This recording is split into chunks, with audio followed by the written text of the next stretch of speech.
It should be as well, Your Honor. Okay, well, let's check. Okay, it doesn't say, so you've indicted the McCords by pointing a firearm at, toward, and in the direction of Christopher McCord, said firearm being a deadly weapon. It doesn't say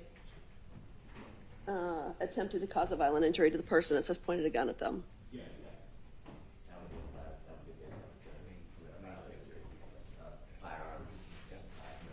Okay.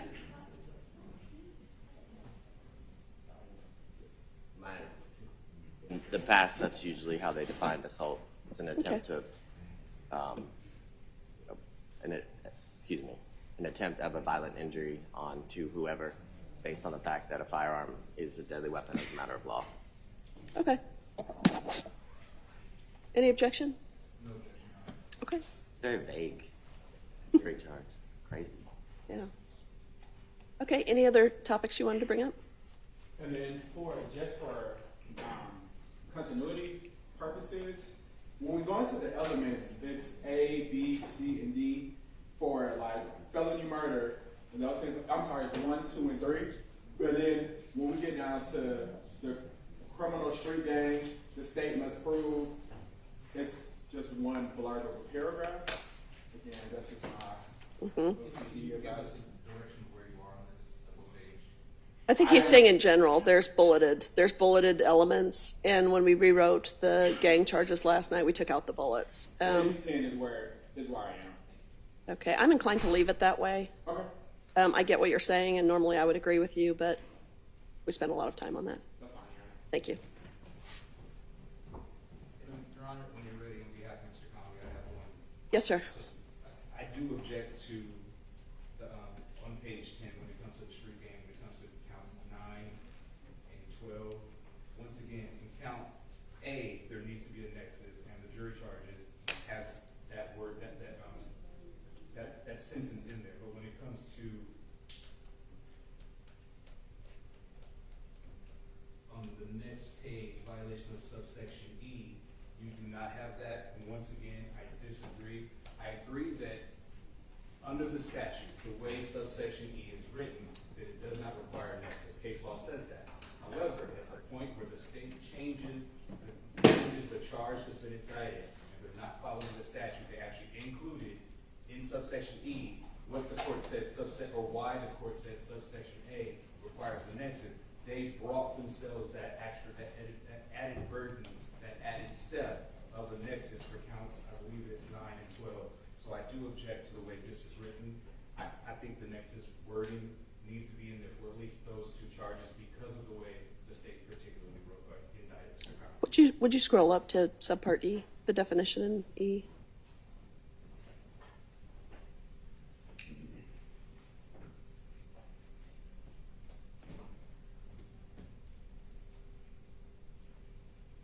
Okay, I'm going to note your objection for the record.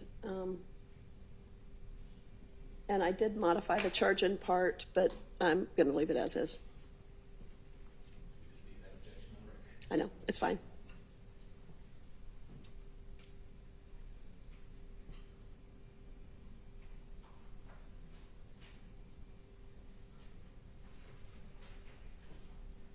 Okay.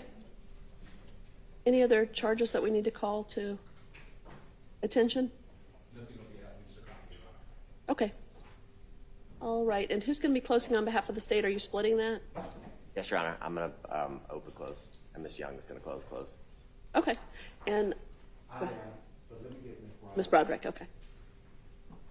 As soon as we have Ms. Broderick, you can bring the jury in. Thank you.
Okay, once again, I'll remind the audience, closing arguments can be dramatic and emotional. It's very important not to have any audible or visible reactions in front of the jury, and if you find that you're getting upset and need to leave, it's fine to stand up and walk out. Okay, we're ready. I know this is the only time I need positive reinforcement. I find this is the only time in my life I need positive reinforcement. Positive.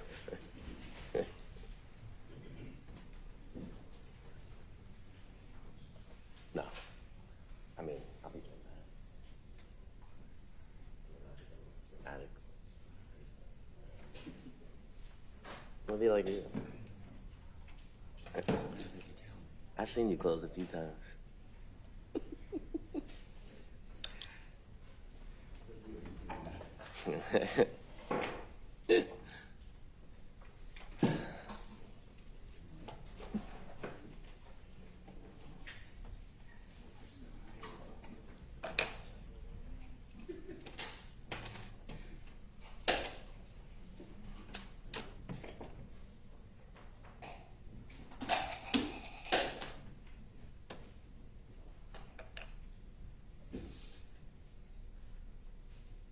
And please, everyone, if you have your device, please make sure it's silenced.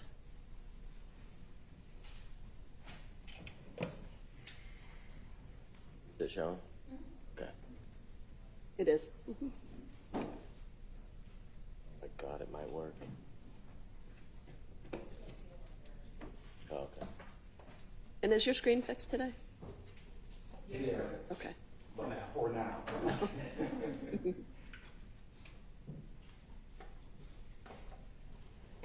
I thought we only had haunted screens in my courtroom. I didn't know they were down here too. Screen, yeah. In my courtroom, it's microphones.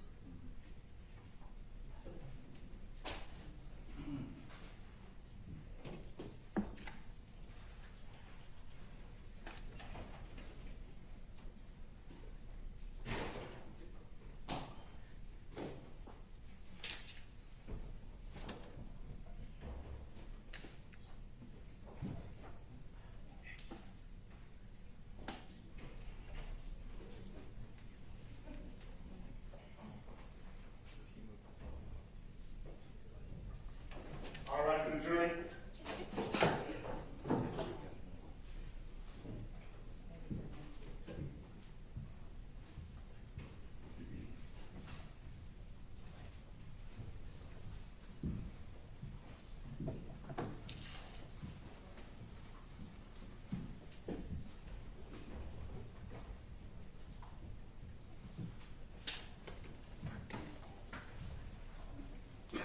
All right, jury, that kind of report.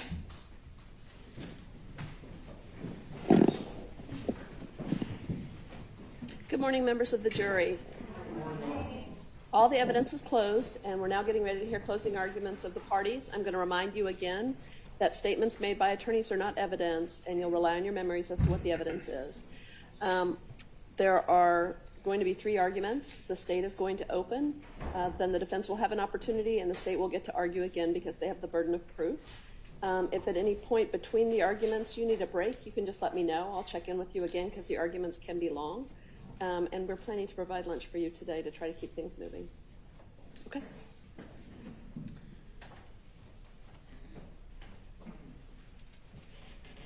The trusty old technology work.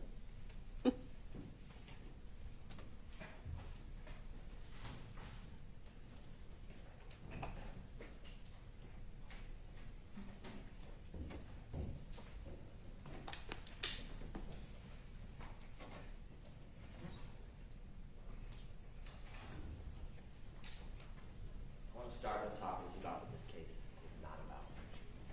This case is not about the actions of Julian Turner on July 4th, 2020. Not about money. This case is not about the decisions that Omar Ivory was forced to make. Not about the man behind the wheel. And ladies and gentlemen, this case is not about 2 + 2, 4 + 4. It's not about math. It is not about the mother, the man behind the wheel, or math. Ladies and gentlemen, this case is about the intentional and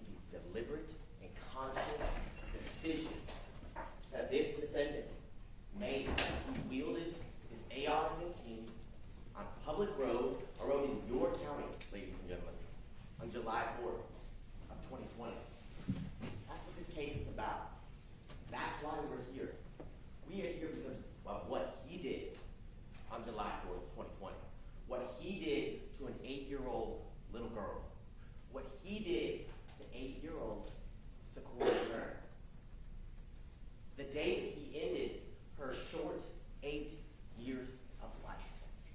What we did learn during the course of this trial, we learned that Secoriea loved to dance. We learned that Secoriea loved to read. We learned that Secoriea loved to learn. And she had already made a decision she wanted to go to spelling. We learned all of those things from her mother as she sat before each and every one of you and told her about the worst, the absolute worst moments of her life. She told you and sat here and explained in great detail every parent's worst nightmare. The most unnatural thing in life. She sat before each and every one of you and explained to you all the facts and the circumstances that she experienced in that absolutely terrible moment in her life as she sat before each and every one of you last week. When Charmaine was testifying, she talked to you about how much Secoriea loved her brothers, how much she loved playing with her cousins. And she said something while she was testifying that caught my attention, that I'll never forget. She said she just loved to love. She just loved to love. And this defendant on July 4th took that love away from this world, took that love away from Charmaine. But as she testified, she talked to you about the last moments of Secoria's life. And I hadn't caught it, I hadn't heard it until she sat before all of us and explained to each and every one of us what she felt, what she remembered, and what happened in that car on July 4th of 2020. But when she was testifying, when she was talking to each and every one of you about the last moments of little Secoria's life, she said she didn't talk. She just looked into her mother's eyes.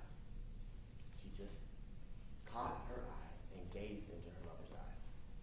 In the last moments of her life, Charmaine was describing Secoriea still trying to provide that love, that comfort to her mother. And this defendant on July 4th of 2020 shut that light off. Made it so the joy that Secoria's family felt every single moment that they were around her was gone. But Charmaine made very clear that Secoria's memory will live on, that they created a scholarship at Spelman in her name, and that he may have taken her from this world, but he can't take her memory. Her light will always shine on the things that were most important to her. And that was clear from the testimony of Charmaine. That was her family. Now, I want to talk to you over the next 25, 30 minutes about some of the law that the judge is going to explain to you at the end of the trial. And the law that you're going to apply to all the facts and all the evidence that you've heard this week and feels like more than a week ago. I can at least say it for me. But I want to start with talking to you about your duty, a juror's duty. And your duty is just plain and simple. Be a fair, impartial juror, honestly seeking the truth. You're not to seek doubt. You're here to weigh the facts and weigh the evidence and make a decision. It's kind of what we talked to you about when we started the process. It's exactly what we did. We asked you questions, you gave us answers. We asked you some more prying questions, and you gave us answers. And that's how we were able to determine that you, ladies and gentlemen, were the right people for this job. That you could listen to all the facts, that you could listen to all the evidence, and be fair and impartial, and seek the truth. of what happened on July 4th of 2020 when Secoriea Turner was killed. Now, again, it's to seek the truth, you're to follow the law that the judge is going to give to you, and you're to deliberate. And we say that, the deliberate part, I know it sounds incredibly obvious, but there have been times in the past where jurors forget that they're supposed to deliberate, and one or two may decide that they don't want to partake in the proceedings. So we just tell you that so you're aware that that does happen, and I don't think it will, but if it ever does, that's something you just bring to the court's attention, and it'll be addressed. You just seek the truth according to the evidence. You are to determine the facts of the case based on what was presented to you over the course of the last 2 weeks. All of the evidence in the form of photographs, videos, testimony that you heard from the witnesses here at this witness stand, and up in the courtroom, it sounds like, the bigger jury room, that first day that we started trial. Now, what you're not to consider, you're not to consider passion. You're not to consider public opinion. Whether you are unhappy or like the performance of the police here or in your past. Public feeling and sentiment as it relates to social issues that we've heard a little bit about over the last 2 weeks. Sympathy for the defendant, sympathy for Secorea's family. Whether you disagree with the law, conjecture. You are not to consider penalty or punishment. That's for the judge. And any prejudice you may have. You leave that outside of the deliberation room.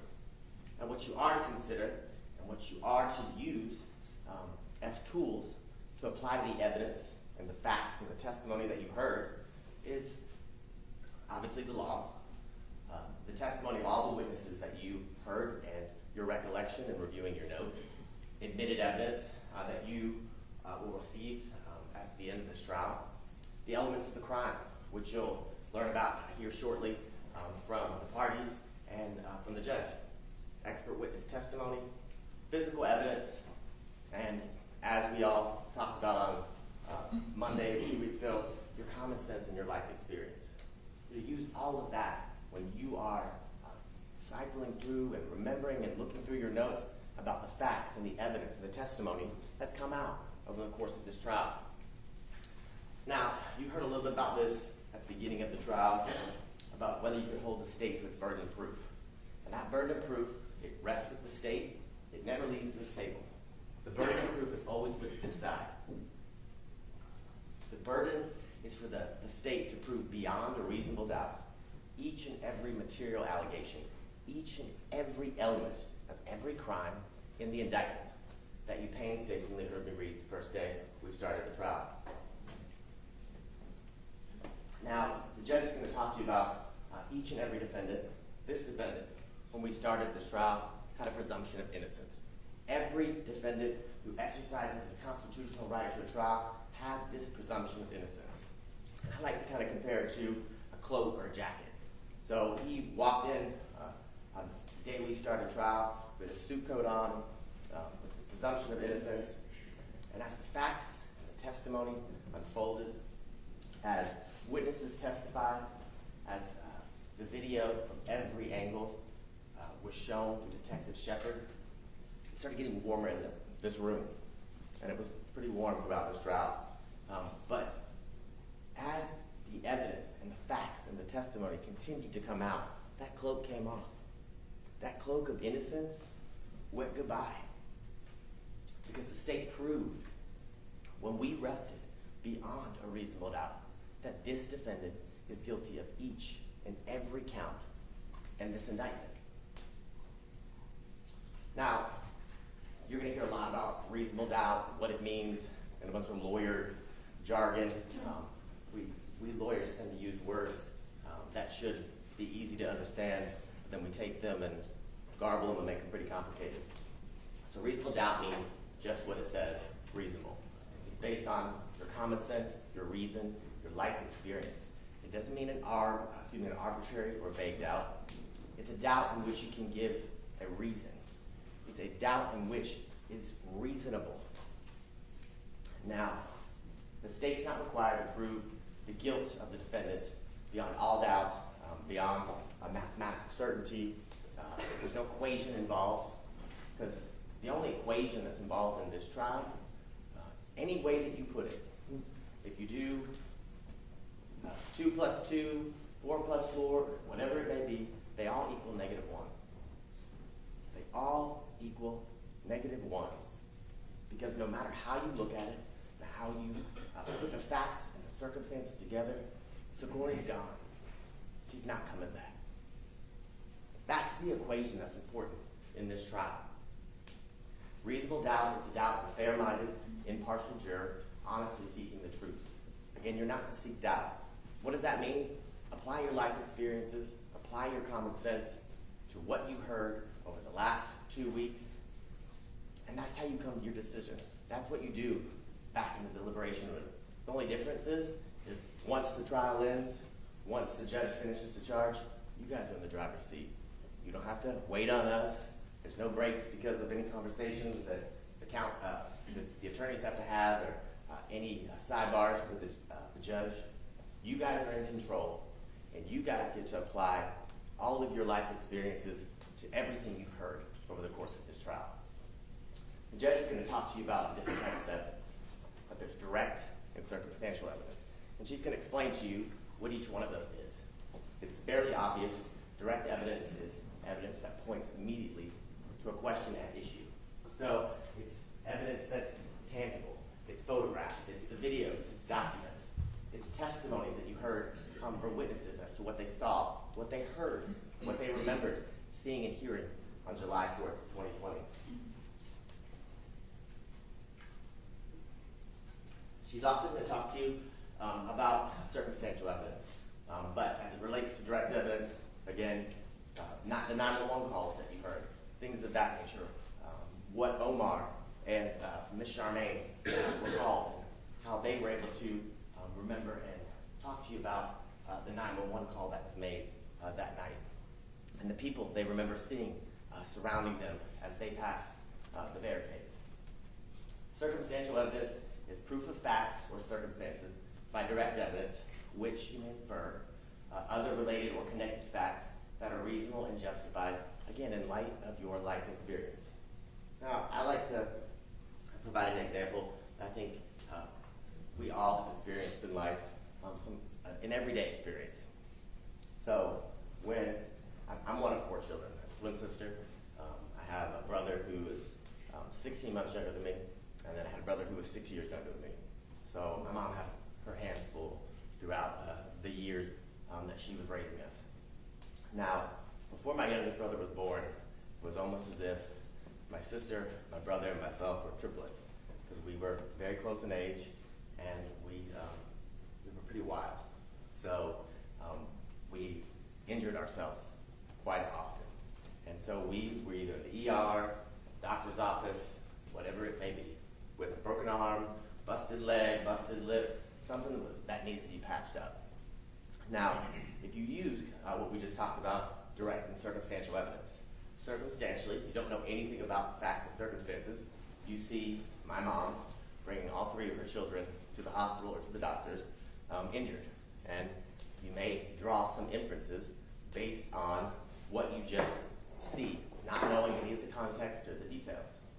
Now, what's interesting is as the doctors would speak to each one of us children, as they would treat each one of our injuries, what they were able to see directly from speaking to us, the injured parties, and my mom, who unfortunately for her was an eyewitness to most of our injuries, was that we were crazy 3 kids who couldn't sit still and liked to have fun.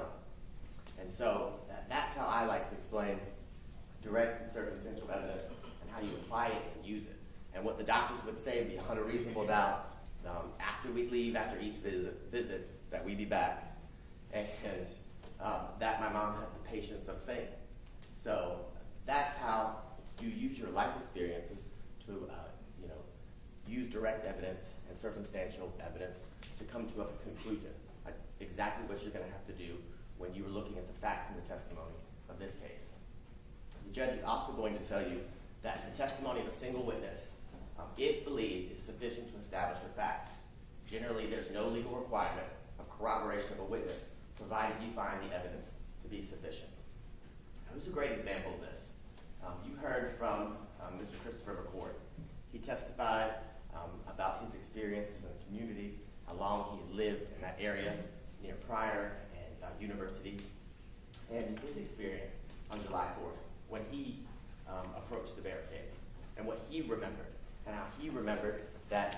two people specifically. One had a shotgun, another had a long rifle, and pointed it in his face to him and his wife as they attempted to pass through.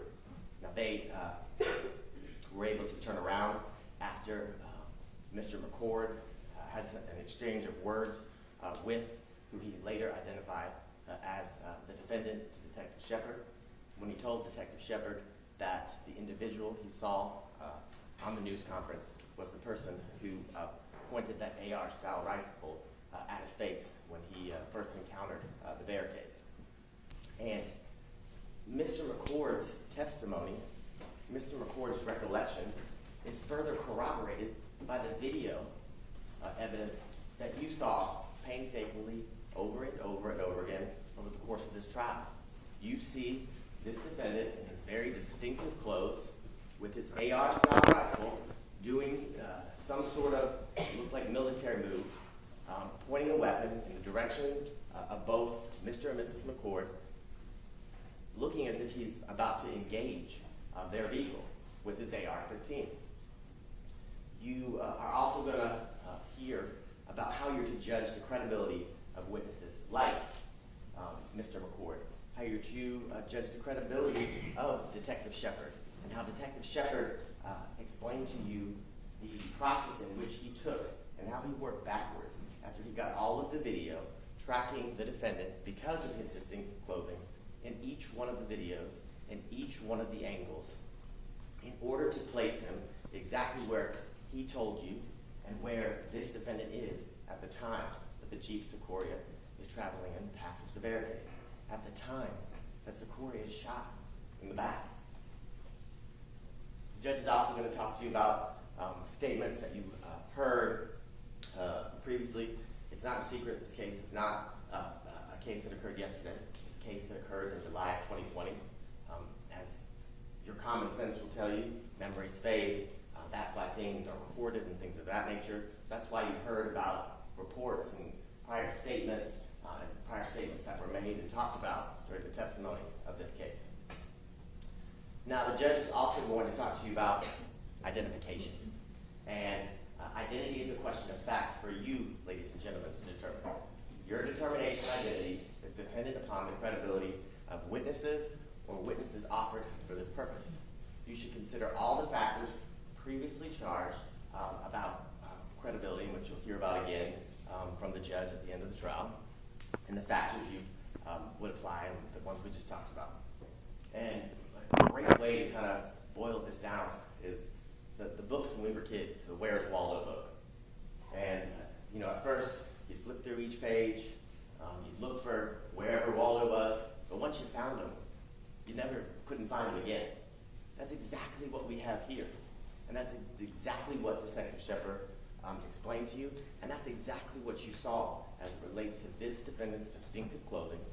And once you know where he is, what he's by, and when he's at the barricade, you can then use the contextual clues that you've learned from your previous experience of seeing where this defendant is, what he's wearing, and how he looks, and then you never lose him. And that's exactly what Detective Shepard described. And this is exactly who Detective Shepard first saw in the Martyr video. In photographs during the day prior to being seen in the Martyr video, in the exact same clothing, with the exact same satchel, the exact same gun, same photos, photo. The defendant's photo from his license, and the defendant on the day that he did his press conference, and provided you the statements that he did along with his counsel that referenced his recollection based on not knowing what was eventually found on the video. That statement was made by this defendant and his counsel before he knew there was more than bolo photos from a Martyr video. Before he knew that Detective Shepard had been able to pull video footage from the all-package liquor store, that he was able to pull footage from the BP gas station, and that he was able to pull footage from the two cameras at the warehouse, and that he was able to track the defendant's every move as that car approached the barricade. So when he did this press conference, the distinctive outfit was nothing to him. It was just a gang advertisement for the pirate gangs. He didn't know that Detective Shepard was able to track that red shirt with this distinctive red lettering in each one of the cameras that he described to you. Now I want to talk to you about parties to a crime. And we referenced aspects or parts of this during voir dire or jury selection. We're going to talk to you about this. And the judge is going to tell you that every party to a crime may be charged with and convicted of the commission of the crime. A person is a party to a crime only if that person directly commits the crime, intentionally helps the commission of the crime, intentionally advises, encourages, hires, counsels, or procures another to commit the crime. The judge is also going to tell you about, and you heard when we read the indictment, about Julian McKinney. And the reason this slide is up here, and the reason this chart is given to you, is that you're not to consider Mr. McKinney and his case and what's going on with it. You're just to consider the evidence that you heard and his role that he played and how he worked in conjunction with this defendant. That's what's important to your analysis, ladies and gentlemen. That's what is important as you view and go through the evidence and remember the testimony.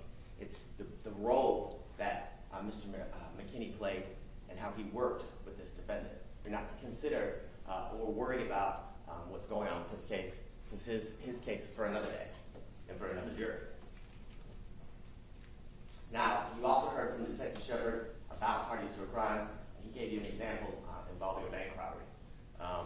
And I'm sure each one of you remember the example he gave and how he gave it, and the importance it plays in providing an example as to basically the actions of one are the actions of all as you work together. And the way I like to think about it and describe is kind of a team sports example. My brother played football at Wake Forest back when the one season that they were pretty good. They'd gone to the Orange Bowl, and I went to every one of his games. It was a great experience to watch somebody who you care about succeed on such a high level. And why it's something that I am able to utilize when I'm talking to people like you, ladies and gentlemen, is because in a sport like football, it's every player has a role. You've got the quarterback, you've got the defense, the offense, things of that nature. And no matter if the quarterback throws an 80-yard pass and a touchdown occurs, 7 points go on the board, it's not 7 points for the quarterback. It's not 7 points for the person who caught it. It's 7 points for the team. Here it was the Demon Deacons. So everyone has to play a role in order for the end goal to occur. And when the end goal occurs or a failure occurs, the entire team accepts the goal or gets to succeed and celebrate or not, but together. It's not just the quarterback getting the 7 points or the running back getting the 7 points. It's the whole team, or it's the whole team losing. So everyone plays a role in order to get to the end process, in order to get to the win, or in order to incur the loss. The judge is also going to talk to you about conspiracy, and it's very much kind of like parties to a crime. So conspiracy means an agreement between at least two people to commit an unlawful act. That agreement does not have to be something where you shake hands and a verbal of nature. It can be shown through conduct and presence of the parties involved. The presence, companionship, and conduct before and after the commission of the alleged offense may be considered in your determining whether circumstances arise to the point where you think a conspiracy exists. And what does that mean? It basically just means that the things that you do before, during, and after, the actions that people see, the fact that this defendant and the members of his gang and friends showed up to the barricades, worked in tandem as a team to prevent citizens like you, ladies and gentlemen, from traveling down University and Pryor. And at times when people didn't submit to that authority, when people asserted their own independence, On July 4th, they were met with threats and they were met with violence, and Secoriea was met with the ultimate violence. She paid the ultimate price for the lack of submission to their authority.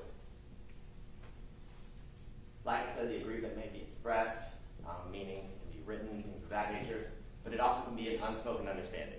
It can be a group of people, as we heard yesterday, at times, all showed up for the same cause, all did similar, the same actions in the sense that they didn't have an agreement where they wrote down on a piece of paper they were going to not let people pass through the barricade, but the unspoken understanding was the fact that they all participated and didn't let people go through the barricades, and there were consequences that they all worked together to, provide to individuals who didn't assert to their authority, to individuals who didn't submit to their dominance. What the evidence showed during the last 2 weeks was that this defendant and his other co-conspirators, named and unnamed, known and unknown, through their actions, their words, both had an agreement to participate in a legal barricade. When they did that, they refused to allow citizens to travel through a university in Pryor. And if anyone attempted to disrespect them, if anyone attempted to travel through those barricades, they were met with violence. That's what we saw. That's what the defendant's actions are boiled down to on July 4th of 2020. How do we know there were 2 or more conspirators? You've got video evidence. You've got video evidence from angles everywhere. You've got 3, 4, 5 people at the barricade at times. You've got the defendant shooting with 3 of the people he had been guarding the barricade with through the evening of July 4th. You've got the examples of an agreement with the aggravated assault that was incurred on the McCourts. You've got the McCourts leaving. You've got 1, 2, Mr. McKinney, 3 individuals with guns, all working in tandem, all following the fleeing McCourts.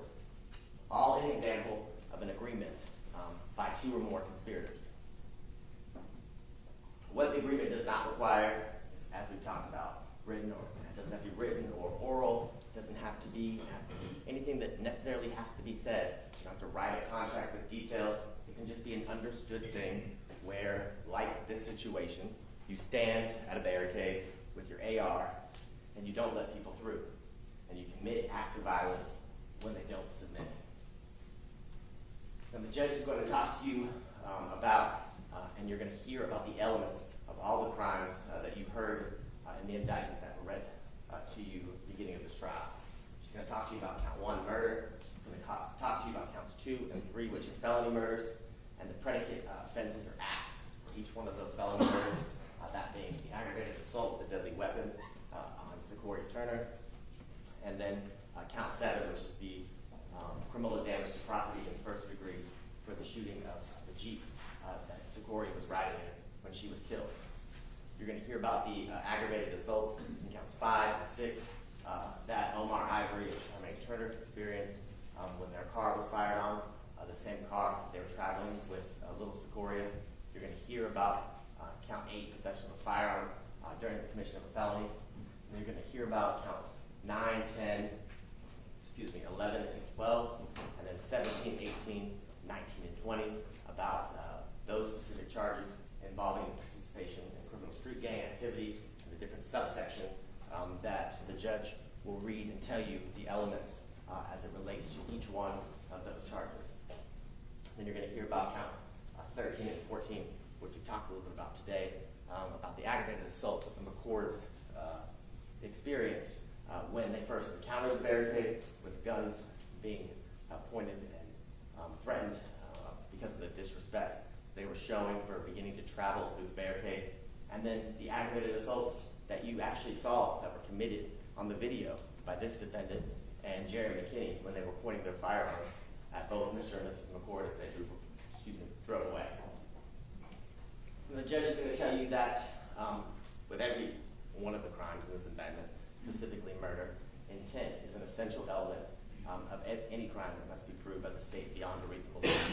You may be shown in many ways provided before you, ladies and gentlemen, by facts and evidence from the witness stand, from physical pieces of evidence that are entered during the course of the trial from different witnesses, and you may infer from the proven circumstances or by acts and conduct, or it may be in your discretion infer what is the natural and necessary consequence of the act. So what does that mean?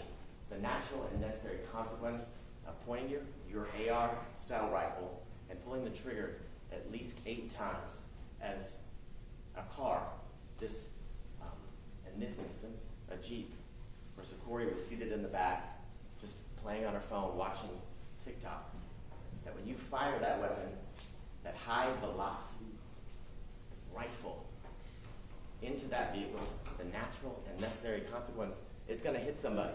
It's going to hit the driver. In this instance, it could hit Charmaine, and in this instance, it did hit Secoriea Turner. And the natural and necessary consequence of getting shot with an AR-style rifle is death, is murder. It does not mean an intention to violate the law or to violate a criminal statute. It means simply the intention to commit the act that is prohibited by the statute. The state must prove that this defendant caused the death of another person, here, 8-year-old Secoriea Turner, unlawfully and with malice aforethought. The judge is going to talk to you about what that very antiquated term malice aforethought means.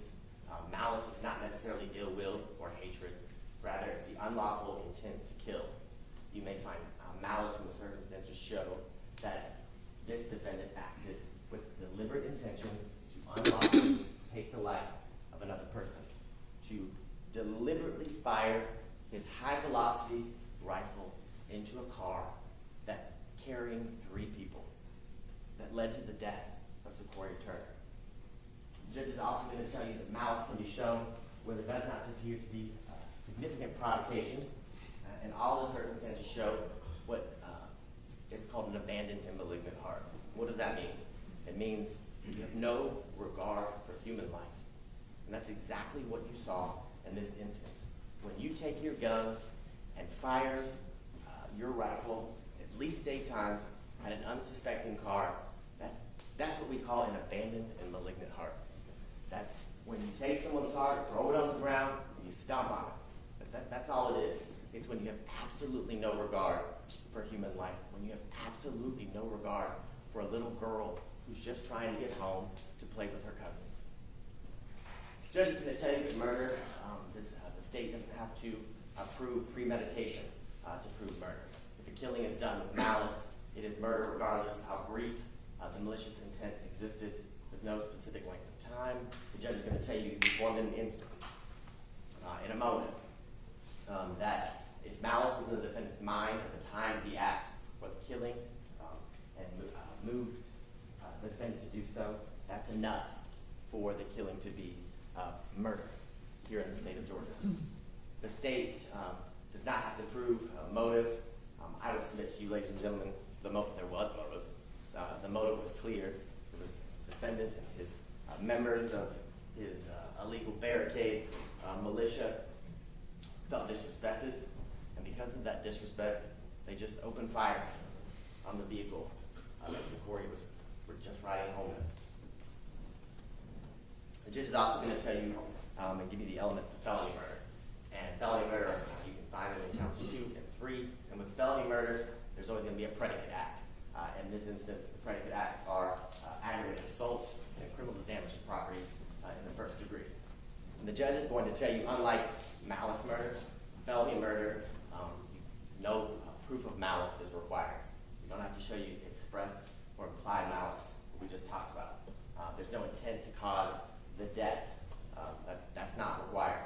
What's required is that if the death occurred while the defendant was engaged in the performance of a felony act, an aggravated assault, criminal damage to property in the first degree, shooting into that vehicle, and someone dies as a result of it, that's felony murder. Again, that's the natural and necessary and expected consequences of an act, such as the one that this defendant committed on July 4th of 2020. And again, the predicate acts are aggravated assault and criminal damage to property. The judge is going to tell you about what aggravated assault with a deadly weapon is. Pretty straightforward, self-explanatory for once. It's an assault with a deadly weapon. The judge is going to say that as a matter of law, a firearm, a rifle, a handgun, things of that nature are considered a deadly weapon as a matter of law. To constitute an assault, actual injury need not be shown. The evidence only must show that the defendant attempted to commit a violent injury to the person of another. As it relates to little Secoriea Turner, her mother Charmaine, and Omar Ivory, we have both. We obviously have a devastating injury caused to Secoriea that ended her life. But then you have no injury, but obviously the intent to provide a violent injury was there and provided as it relates to both Charmaine and Mr. Ivory. They just got lucky. They survived. You're also going to see two counts, counts 13 and count 14, with the very same charges, very same elements as it relates to the McCords, Samantha, and Christopher. And as you saw on the video, after that distinct clothing was seen in the Martin video,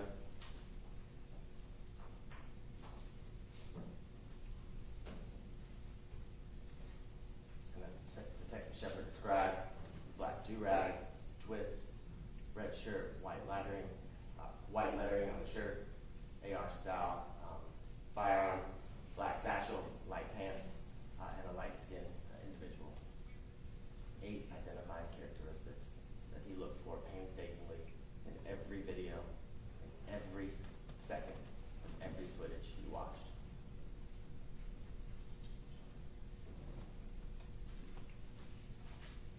Now, the judge is going to tell you about criminal damage to property in the first degree. It's exactly what it sounds like it is. It's knowingly and without authority, interfering with somebody else's property, and while doing so, you do it in such a manner that you endanger human life.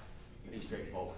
Take a AR rifle, fire it into a Jeep, in this instance, endangering the lives of everybody in that vehicle and ending the life of Secoriea Turner's. Shooting that vehicle all on the driver's side 8 times. Shoot to the driver's side back. The judge is also going to talk to you about the possession of a firearm and the commission of a felony. Again, not a mystery. The state must prove that the defendant had a firearm on his person or within arm's reach of his person while committing. The judge is going to tell you at least one of the following acts we talked about here today: murder, felony murder, aggravated assault with a deadly weapon, as it relates to both Ms. Turner and Mr. Ivory, and then the McCords, and then criminal damage to property in the first degree, where the defendant was using his rifle as he described in his video that you saw during the testimony of Special Agent Coleman in a berserk way as he took that gun and fired it 8 times at Charmaine's Jeep. And here are just some photographs of the defendant with his firearm as he's committing the aggravated assaults against both Mr. and Mrs. McCord.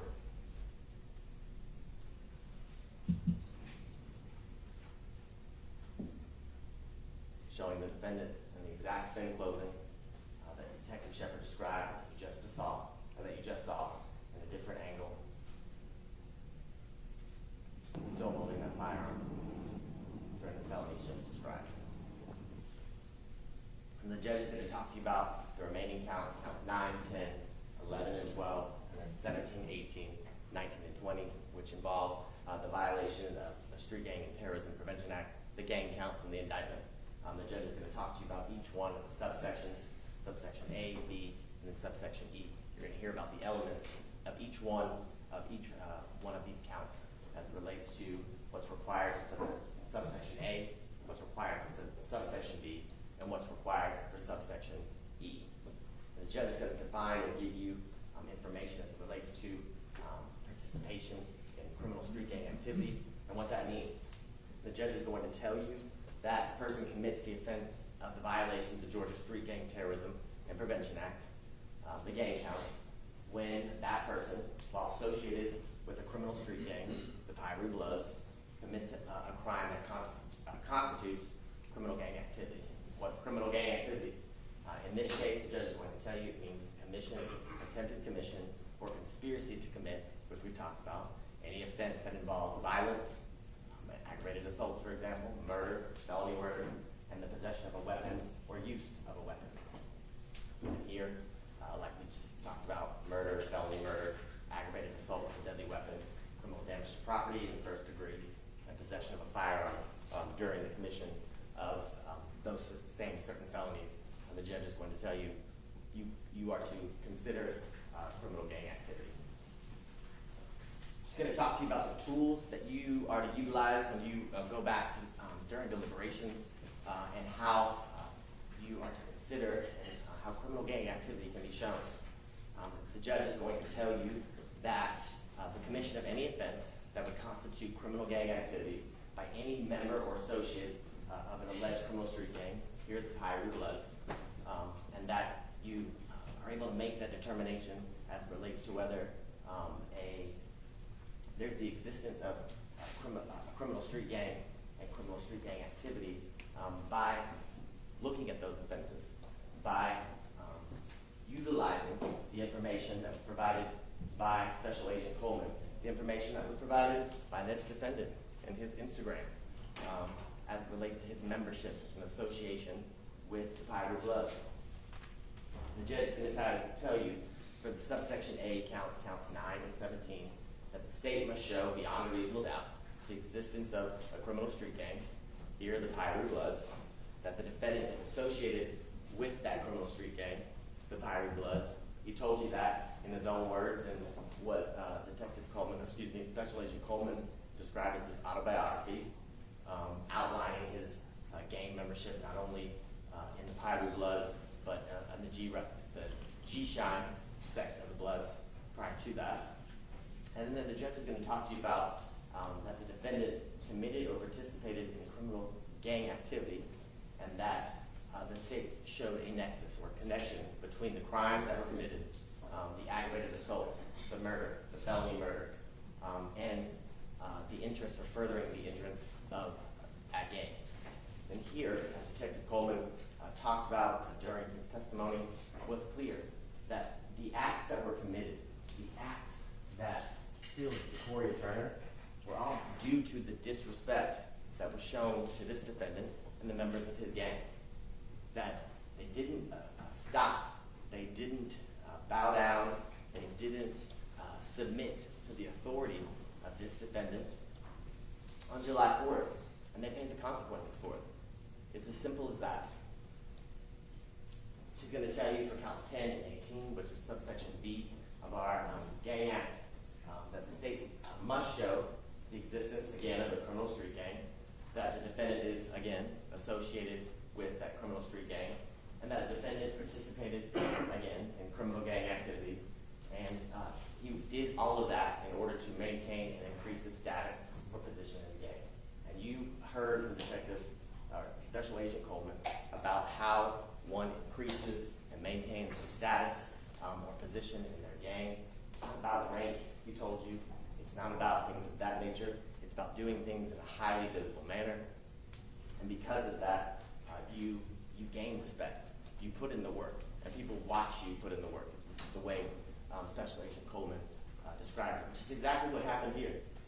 This was, as we heard from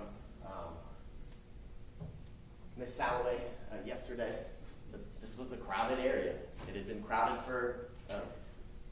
since the death of Rayshard Brooks. I think she said she started going to that location at university and prior the very next day on June 13th. And then from June 13th on, it was her core. I think she said 10 to 20 people. And then every day, hundreds of other people showed up to protest and support the movement as it relates to the social injustice, as she described, for George Floyd and Rayshard Brooks. And at some point, this defendant took that movement over. That on July 4th of 2020, this defendant and the members of his armed militia took that movement over and turned it into a deadly celebration on the 4th of July. But it's as simple as that. And did that in front of all of those people, as you saw in the video, and as was described by Detective Shepard, as was described during Special Agent Coleman's testimony. And then lastly, counts 11, 12, 19, and 20, which are your subsection E of our Criminal Street Gang Act statute. Again, the existence of a criminal street gang, that the defendant encouraged another to participate in criminal gang activity, and that the defendant was at the time an associate of the criminal street gang here, the Pirate Blood. The judge is going to tell you that as it relates to the term participate, that it means to take part in something, to share in something. Clearly, they were all taking part and sharing in the blocking of this road, the prevention of citizens of being able to travel freely about the area of Pryor and University. It's not complicated as it relates to the elements of this crime because of the obvious nature and the in-your-face ways that this defendant and the members of his wannabe militia acted on July 4th of 2020. Acted unknowingly that it was being reported by the local businesses and areas around, thinking that their dominance wasn't going to be collected by video evidence, that they would be able to continue to dominate that area without any consequence, without Detective Shepard being able to go through the hours of footage to find his distinctive clothing. The judge is going to talk to you also about what a criminal street gang is here, as you learned through Special Agent Coleman. The existence of a criminal street gang may be established by evidence of a common name, the Pirate Blood, the Bloods, and the signs and symbols, tattoos, the graffiti, and things of that nature, attire that gang utilizes and advertises with to get their customs and behaviors out to the members of the public, and here out to the people at Pryor University, and the fear that they wanted to spread that evening. Some examples that Special Agent Coleman described as relates specifically to the Pirate Bloods. At nauseam, we talked about the red color, the red attire, red tattoos, things of that nature, the 5-point star, and the red accents in the tattoo. The Elm Street reference, the 700 block reference, the 365, the anniversary for the members of that gang, red bandanas.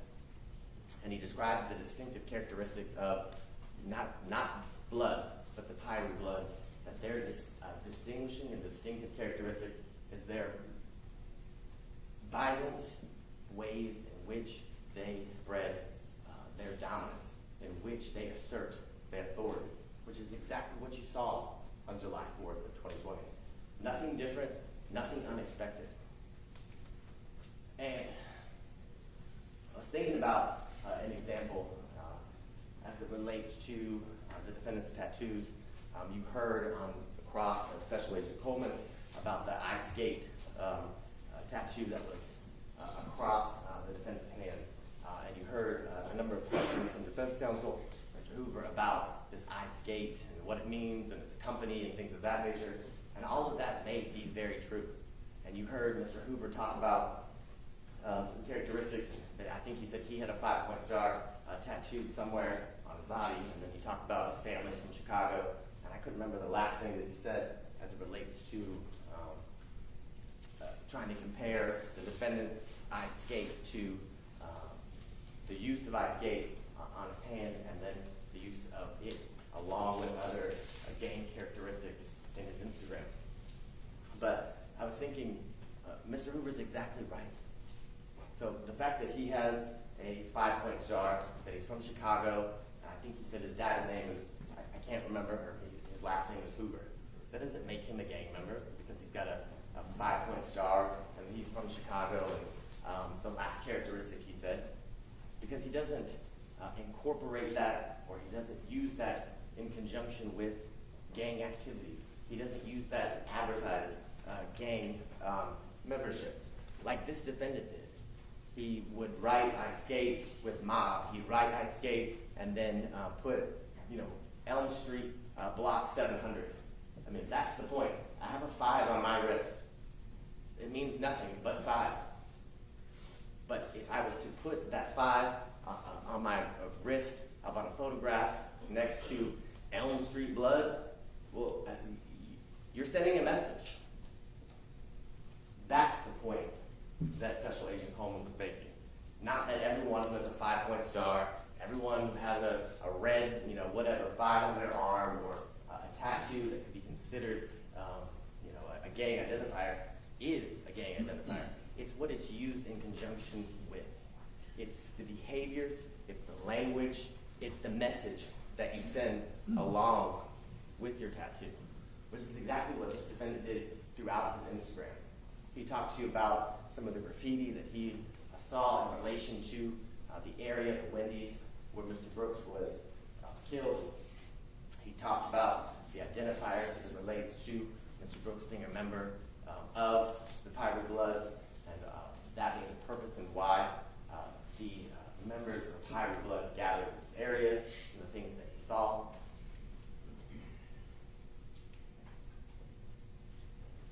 Then he talked to you about what we just referenced, some of the common signs and symbols of members in the Pirate Bloods, all found in the defendant's Instagram States Exhibit 153.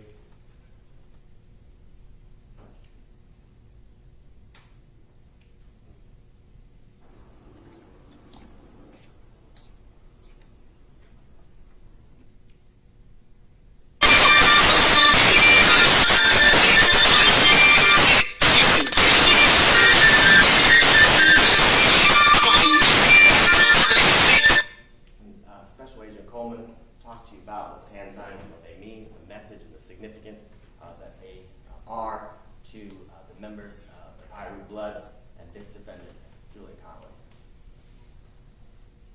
He talked to you about each one of these hand signs and why it was important to his analysis. That this defendant was a gang member, this defendant used his gang membership to commit criminal acts.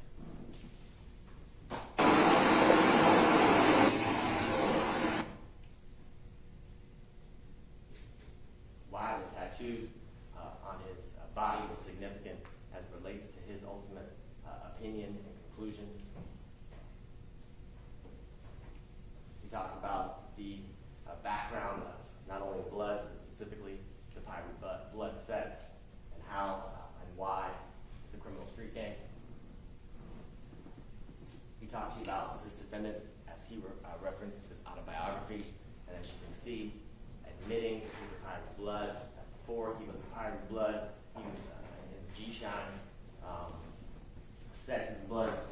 And it's not something somebody said to him. He told him his autobiography because he's the author, ladies and gentlemen. He is sending that and letting whoever he's sending it to know his affiliation and his background. The judge, as we talked about, is going to talk to you about the use of firearms and possession of firearms and how that relates to criminal gang activity. We saw firearms all throughout this defendant's Instagram, having, needing, and his want for the back.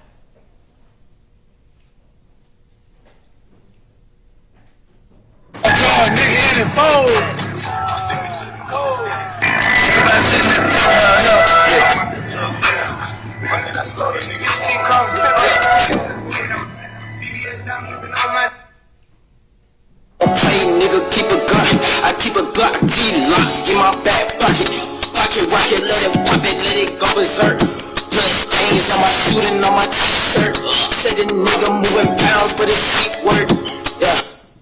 That video, and I played it a couple times with Special Agent Coleman.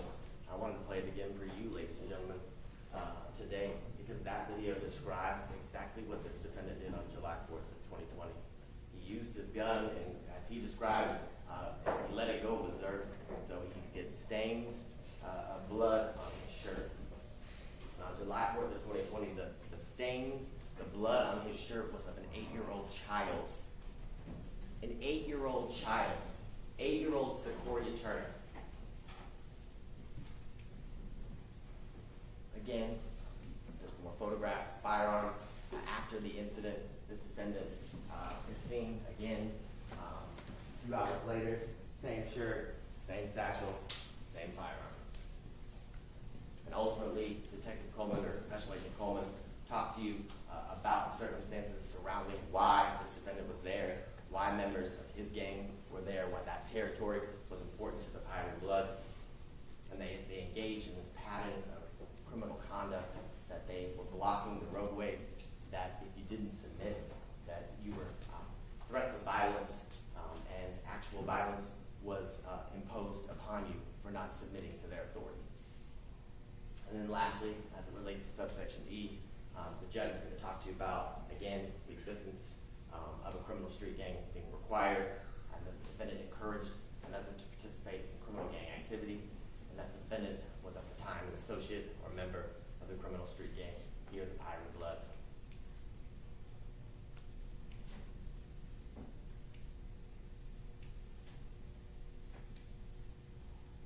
What do we know about July 4th of 2020?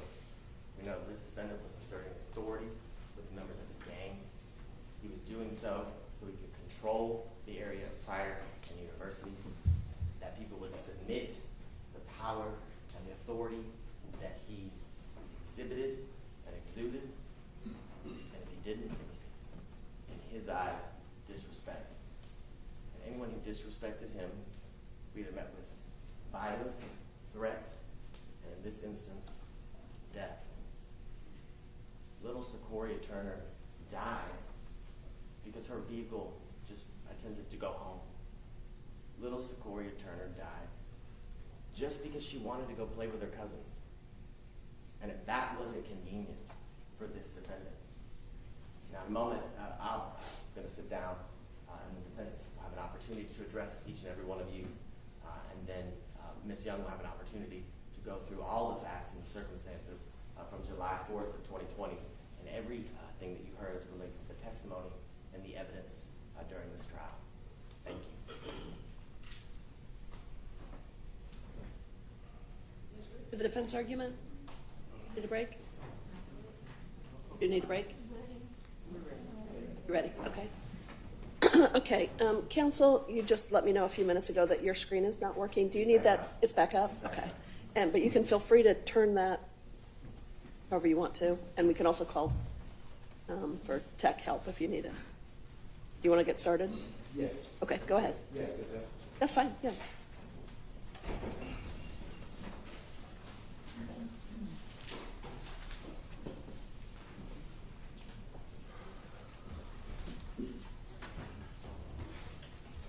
We've gone from gang to armed militia, and I guess if we go much longer, we'll be a terrorist organization. But, as I said, what a way to go. When you rush to justice by rushing to Julian, you disregard the fact that the math, the mom, and the man behind the wheel all agree. Julian did not do it. When you rush to justice by rushing to Julian, and Detective Shepard is your shepherd, you end up lost in lies, half-truths, conflation, and exaggeration. Detective Shepard could not utter a sentence without a noun, a verb, and Julian Conley did it. A noun, a verb, red distinctive shirt did it. A noun, a verb, red distinctive shirt, white distinctive writing, dangling AR-15 in a satchel.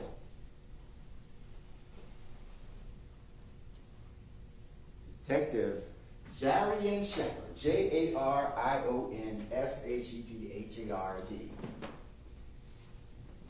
sat there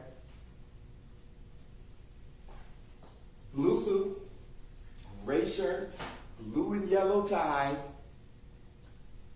dangling lies, half-truths, conflation, and exaggeration dangling from his tongue. Again, my name is Arnold Regas, and I am proud that I am joined by Mr. Sean Hoover and Ms. Aisha Broderick.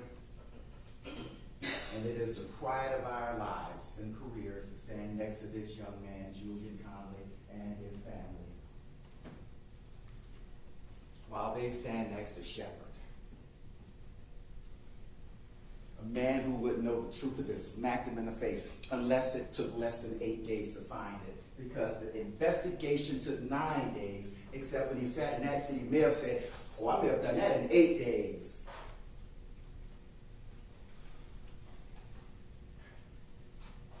Julian deserves better than 8 days. You deserve better than 8 days. Secoriea and her family deserve better than 8 days. You talk about that beautiful young girl wanting to go to Spelman, loving to dance, loving to love, loving life. And you take 8 days to investigate. He sat there, blue suit, gray shirt, blue and yellow tie, dangling lies, dishonesty, deception, half-truths, conflation, and exaggeration.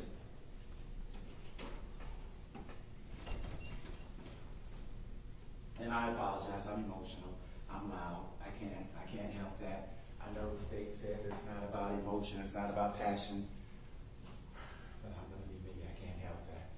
I am a poor kid from the projects of New Orleans, the Callio Project, and this is just who I am. But when you rush to justice by rushing to Julian and Shepard is your shepherd, you're left with lies, half-truths, exaggeration, and conflation. And he knows it. He knows it. Ladies and gentlemen of the jury, I like red too. My fraternity loves red.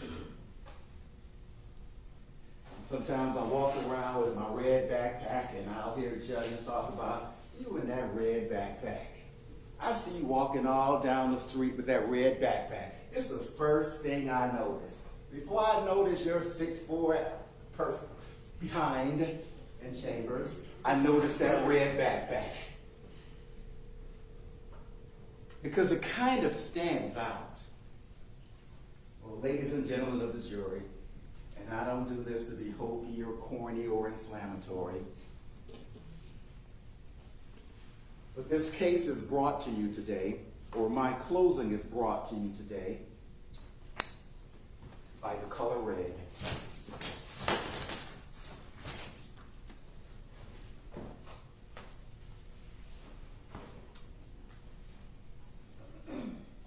A few years ago, 2 years ago, my wife and I went to a football game. We went to see the University of Georgia play. Had really good seats. But the problem is, they were on the visitor side. And I bought this red jacket to stand out to show my support for Georgia. And I thought it would make me distinctive when I watched the game in the opposing side. But it didn't. Because it was a Peach Bowl a couple of years ago, and they were playing Ohio State, and they wore red too. I didn't stand out at all. I bought this bright red jacket for nothing. Because I sat there, and there was nothing distinctive. It was just me in a sea of red. But the case talks a great deal about the distinctive red shirt, and I will try to get it right from the lips of Shepard.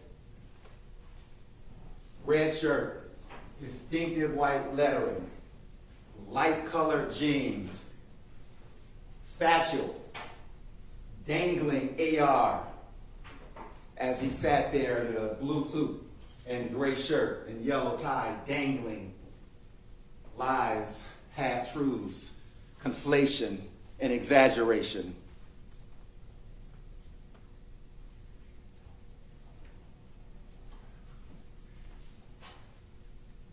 I don't know where to begin with him.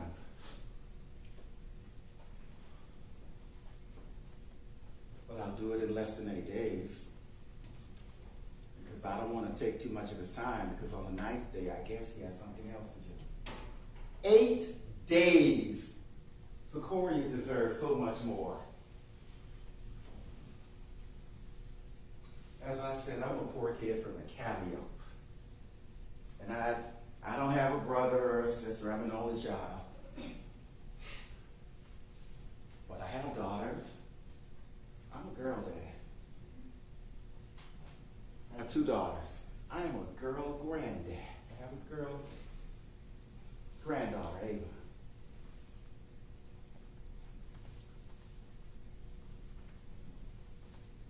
Secoriea should have gone to Spelman. My daughter, my younger daughter, went to an HBCU. She didn't go to Spelman, she went to Howard. HU, you know.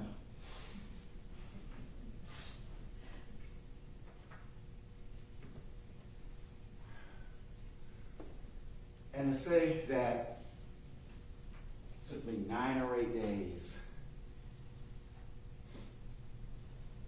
because within that 8 days, he had clues upon which he never acted upon. Within that 9 days, he was told things that he did not bother to pursue.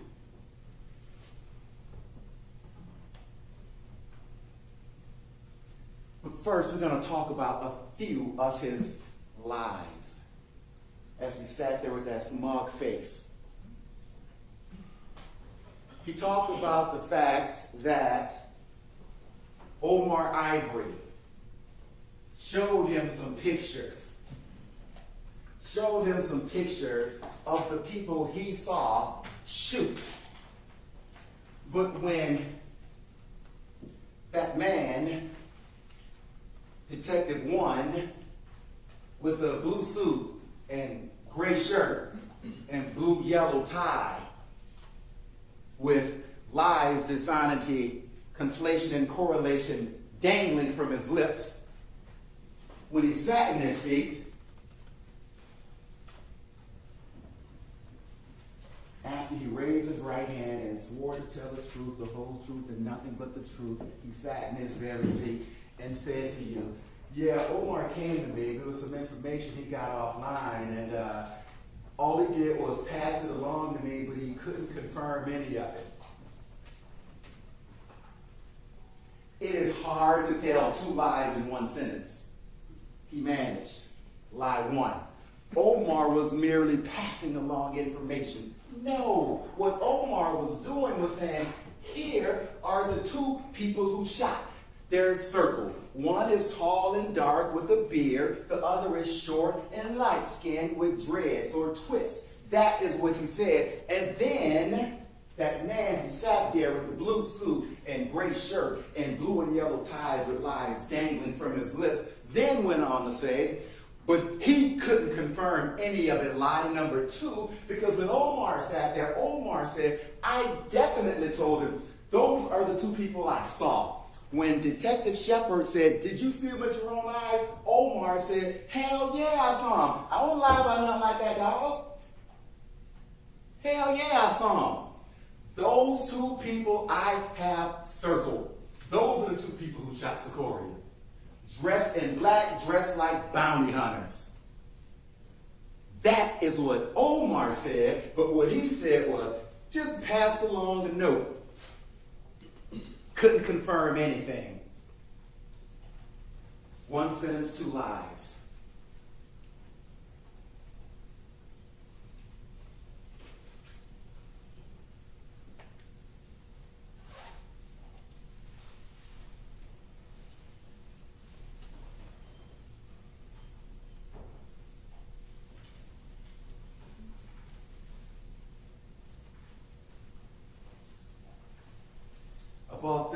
to a fraternity function about 30 years ago. Once again, it wasn't distinctive because everybody was dressed like me.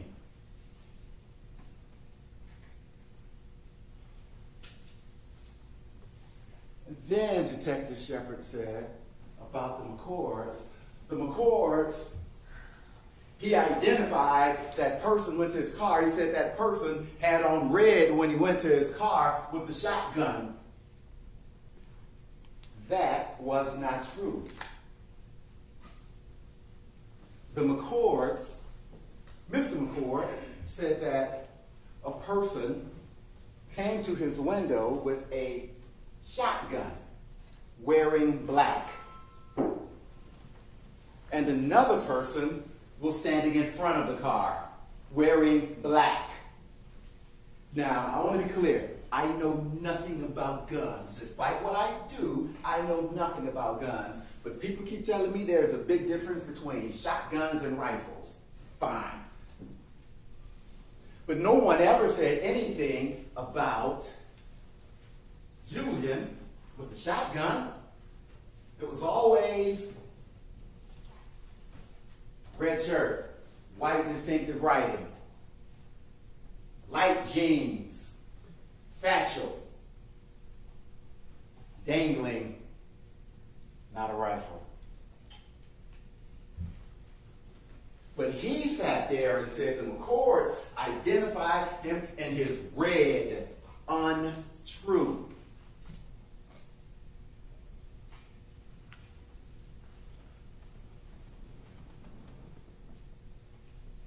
But when you rush to justice by rushing to Julian, sometimes the truth doesn't matter. And when Shepard is your shepherd, it certainly will not.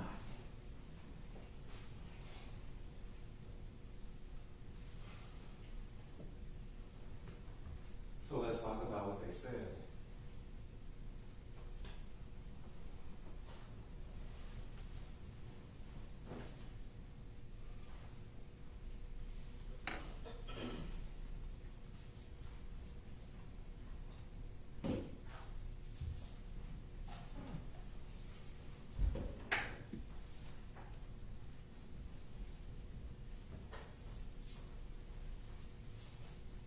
They said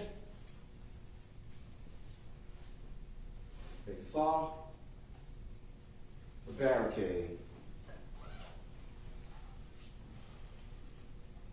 They went around the barricade.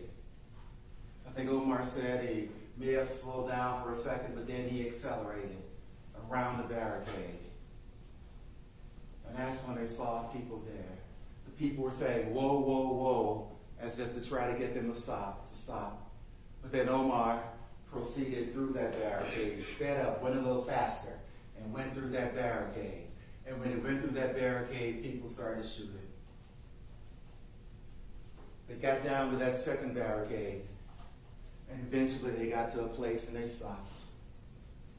And they turned around, and about 3 or 4 minutes later, they came back through the area. They came back through that area where those bullets had met them once before.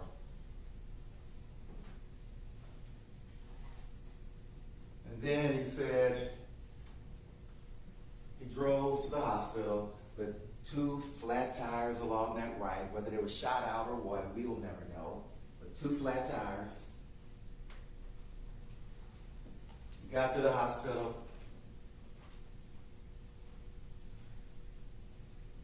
And that's when he got out. Again, he started talking about, I'm going to get me a lawyer. He said that when he told you, I'm going to get me an attorney. His attorney went inside. And then you heard from the officer, first one on the scene, the first one, that the first description he got was of people in black. People in black, or a person in black. And then a day or so later, Detective Shepard, went and talked to the families. He said he wanted to give them time, so he went and talked to them. And what he said when he testified was that Ms. Turner mentioned a couple of different people. She mentioned a person in black, but she mentioned a light-skinned person with twists. I think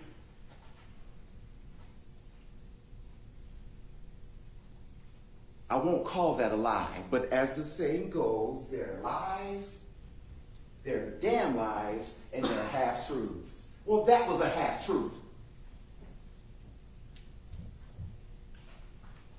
That was a half-truth, because what Ms. Turner said was that there was a light-skinned person with twists, wearing all black. Keep in mind that that is the identical thing that Omar told him of the person that was circled. Light-skinned person, short with dreads. Nothing different. But when he testified, he failed to mention the part about her saying that that person, the light-skinned person with dreads, that Omar described and showed to him was wearing all black. Because you rush to justice by rushing to Julian, and shepherd is your shepherd, truth don't really matter.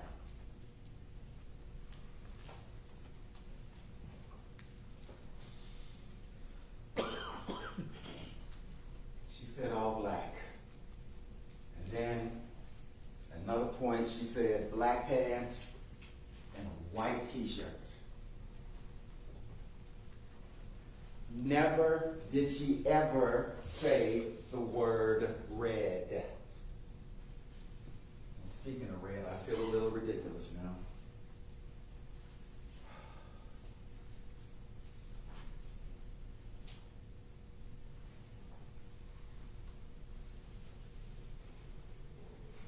She never mentioned the word red.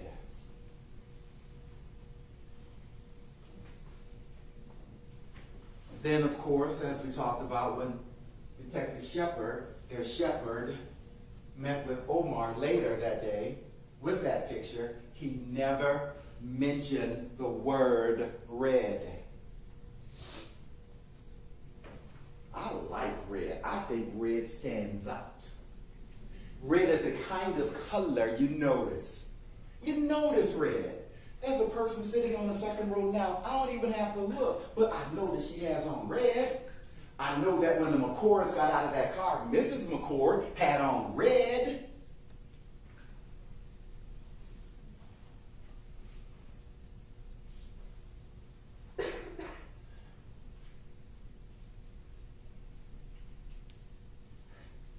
They talked a great deal in their opening about distinctive red. How distinctive is it, yet no one noticed it? And that's because the math, the mom, and the man behind the wheel all agree. Julian didn't do it. Because had he done something, they would have said the dude in the red shot, that guy in the red shot. The guy in the red put a gun to my face. But what you have here are quite a few failures. As the state just talked about, gang, inflammatory word, gang, and more inflammatory words, armed militia. There's an elephant in the room. And I don't mean Delta. There's an elephant in the room. The city of Atlanta abandoned them. The city of Atlanta said, y'all good over there. So when you talk about this armed militia, when you talk about this gang, when you talk about this, may I call them a terrorist organization, and beat them to the punch. Talk about the failure of your government. Abandon them. You heard that detective say that, yeah, they call that an autonomous zone. It makes sense to me. We didn't even go over there. We left them alone. shepherd even, I'm sorry, let me give him his proper respect. Blue suit, gray shirt, blue and yellow tie, with lies and dishonesty and half-truths dangling from his tongue. Even he said it was an autonomous zone.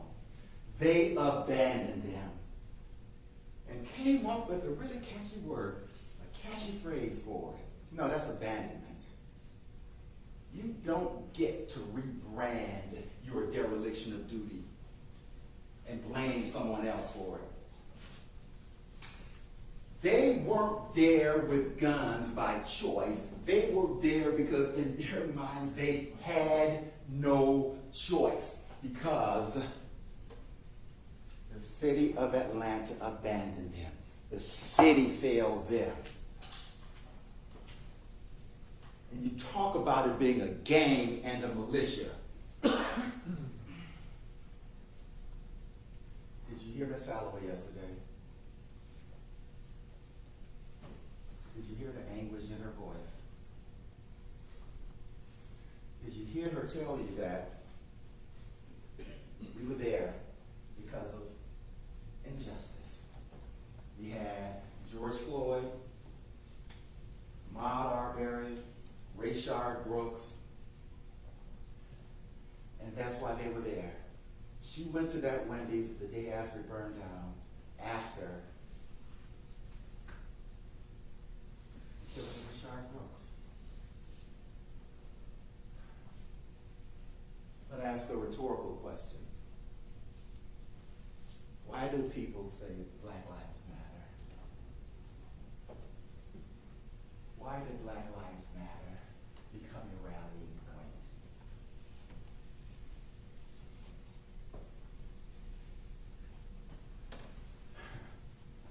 A dumb example. My wife and I were in China once, and one of us said, "Why do I see no Chinese food restaurants here?" Well, because it's just called food in China. Because it's there, you know it's there. Why do people say Black Lives Matter? Why does it become a rallying cry? Because they feel Black lives don't. They have to say it over and over again, convince themselves, and maybe they'll convince others. We matter. That's why she said they were there. It had nothing to do with gang activity. It had nothing to do with being an armed militia. It had everything to do with saying we matter. See us, feel us, understand us, if you will. And that's why they were there. She told you that every day. It was a group of 10 or 20 of us every day, but then every other day, hundreds or so people may come by and take pictures and tag themselves. It had zero to do with gangs and everything to do with community. Did you hear the video they played of the bus? And man went to that bus and said, "Wait a minute, they're for the community. Let them through. They're for the community." Because that's what it was about. It was about community. It was about, damn it, our lives matter. See us, feel us. And perhaps, if you will, try to understand us. That's why they were there. And to call that an armed militia,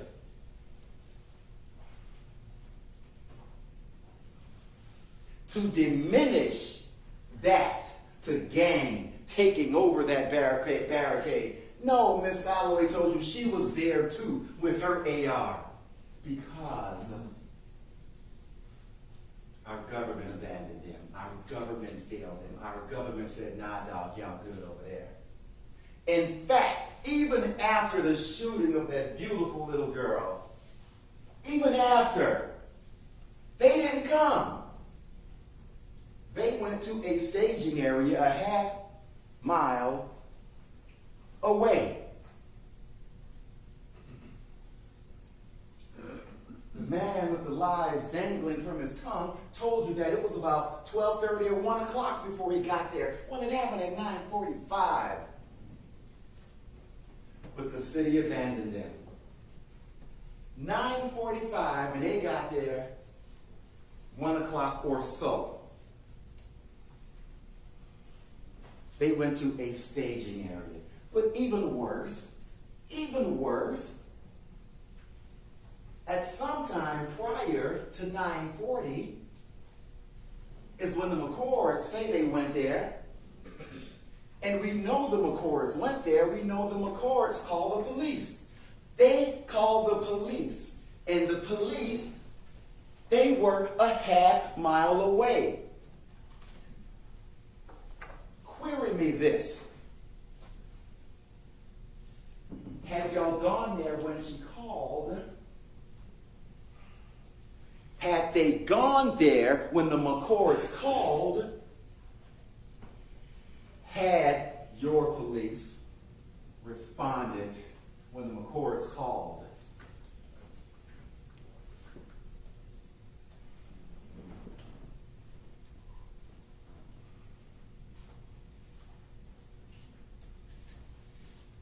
No, it's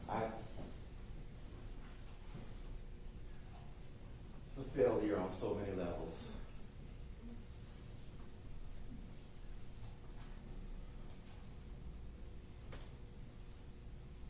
You know, we watched that video, and I believe we played all of it. It's 10 minutes from 9:40 to 9:50 on University Avenue from camera 2, and we're going to show it again. When I asked that first officer, when I said the mood was festive, wasn't it? Or they may have asked it, and he's like, with disdain, I didn't find anything festive about it. There were kids doing cartwheels. I didn't see anybody doing cartwheels. There are people cooking out. Well, you can call it that if you want. The disdain in his voice for the people left abandoned.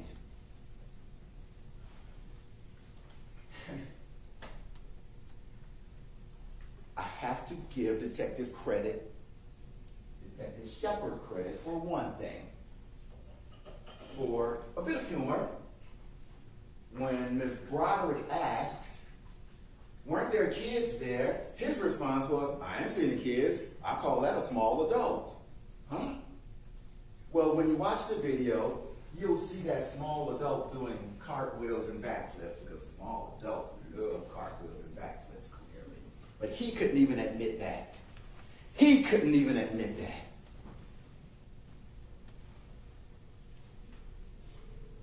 But they talk about this was gang activity.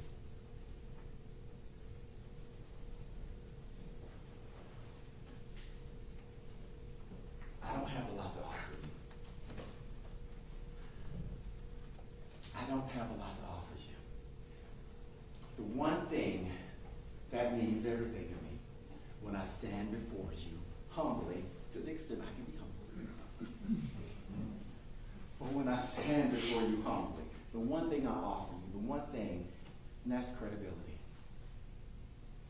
Because that's the kind of thing that when you lose it, I don't think you get it back. And I don't know that you deserve to get it back. And I want to maintain my credibility.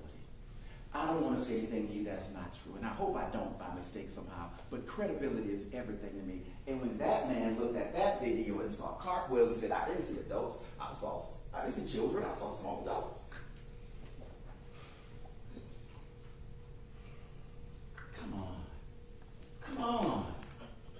As he sat there with that smug look on his face. But now is the time I would love to be able to walk over here and look at Julian and look at his family. I would love to be able to say, Julian was not in the gang. He was just a capper. He was just a pretty noob. That's all he was. He was just a capper. But I can't. Not credibly. I am not going to do there were no children, there were small adults thing for you. You deserve better. He deserves better. Deserve better. Julian was in the gang.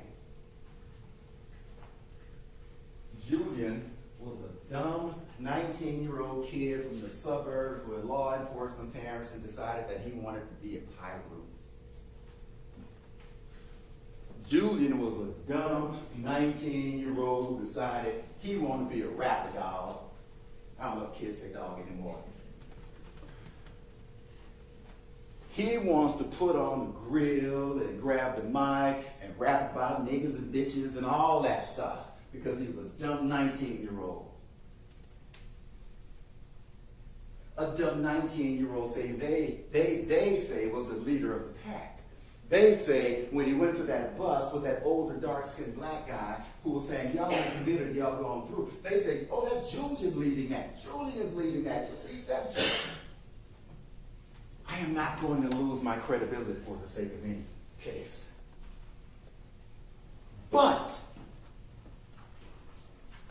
when you rush to justice by rushing to Julian, and you can't bother waiting for 10 days, 10 days is too many, the things like truth and credibility are out the window. But they call that a gang. Because when this happened, July 4th of 2020, 5 years ago, and whoever put up these charges, and they went our district attorney's office, a year or so later, they said, it looks good, it looks good, it looks really good, but you need to add something. Can you take this and see if you can find a gang angle to it? And then it was turned over to Homeland Security and whoever to look for a gang angle. To look for a gang angle, to search for a gang angle. Let's check his Instagram. Let's see what Instagram says. And Instagram said a lot. Instagram said he was a dumb 19-year-old looking to be cool, joining the gang and trying to be a rapper, dog. But as the saying goes, when your only tool is a hammer, every problem is a, I know y'all said it to yourselves, nail. When your only tool is a hammer, every problem becomes a nail. They decided that the police should look for a gang angle a year or so later. And Coleman, Special Agent, Homeland Security, whatever, his title is not as nice as Detective Shepard's. He said that I looked at that video and I saw he had a leadership position again because that dumb 19-year-old went to a bus with an older guy as the older guy said, no, come on through, you're for the community. But that somehow became him. Let's watch that video.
try it again.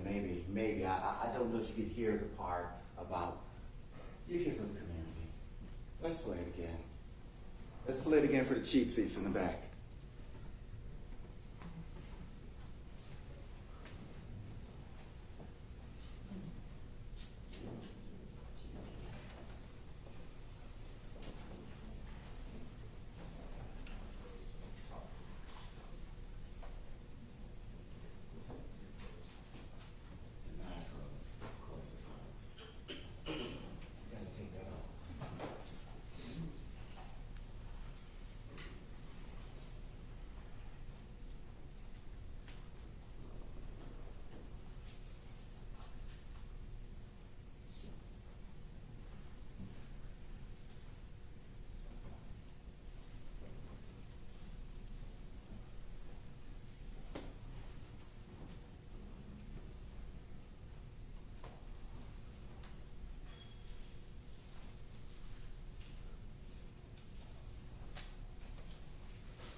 If there's any microphones on over there, that's causing the echo. Scratch. We're done. So, In that video, you have the 19-year-old and the older guy walking to the bus. The 19-year-old was somewhat a few paces behind the older guy, and the older guy is saying, "You're for the community. Let's let it through." And you have the younger 19-year-old guy standing back there. Didn't exercise any veto power or say, "Hell yeah, let's let him through." That's what I said first. No. Just a young 19-year-old following the crowd in that case, except in this case, he was following it for what he believed to be a noble purpose. Let's talk a little bit about the testimony.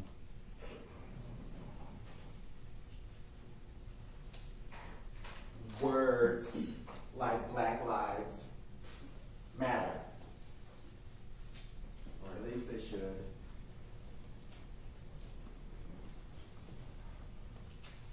I don't know if you remember, again, way back when I stood before you and I did what's called an opening statement. And I never know quite what the evidence will show. I try to guess what the evidence will show, and I cross my fingers and I hope to get it right. But when I stood before you a year ago when I did it, I was terrified. My voice was cracking. I think I misspoke a few times. And what I said was something about when you rush to justice by rushing to Julian, it invariably, something I said.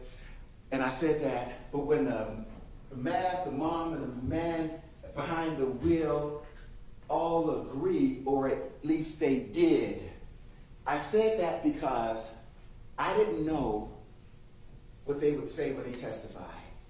And I didn't want to say that they agreed that he didn't do it, but I knew I could say they agreed because of what they said then. But when they testified, I was expecting them,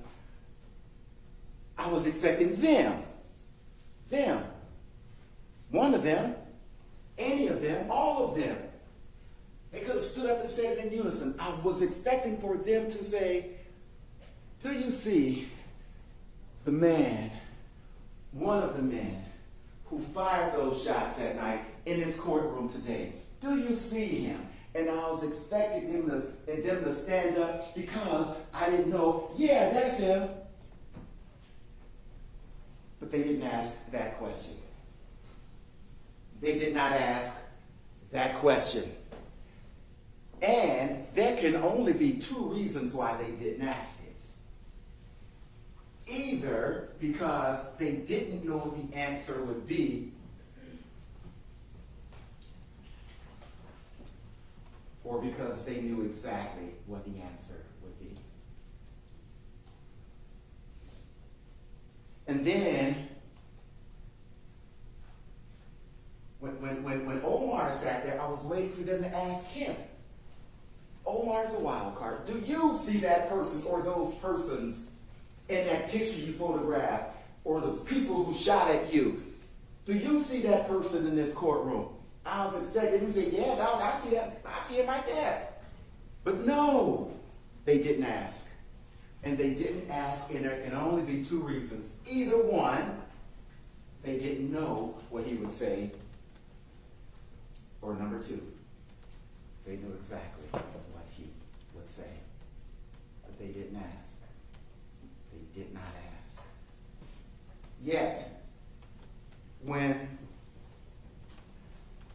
young lady Jasmine from Cobb County, who loved sitting there, I think she gave you all the peace sign when she walked out, loved sitting there. When she testified about the gender reveal color thing that somebody threw under the car, they had no hesitation. They asked her, do you see that person in this court right now? She stood up and said, yeah, that's it right there.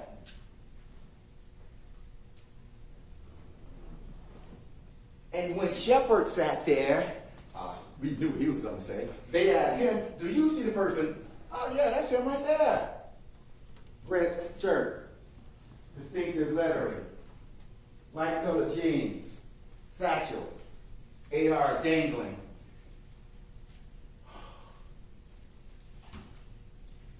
He is the only person I've ever seen to look at a black and white video and say, that's him in a bright red shirt.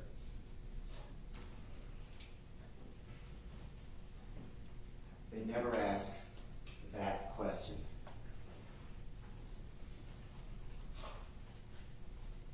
I hope what I say doesn't come across as being cynical.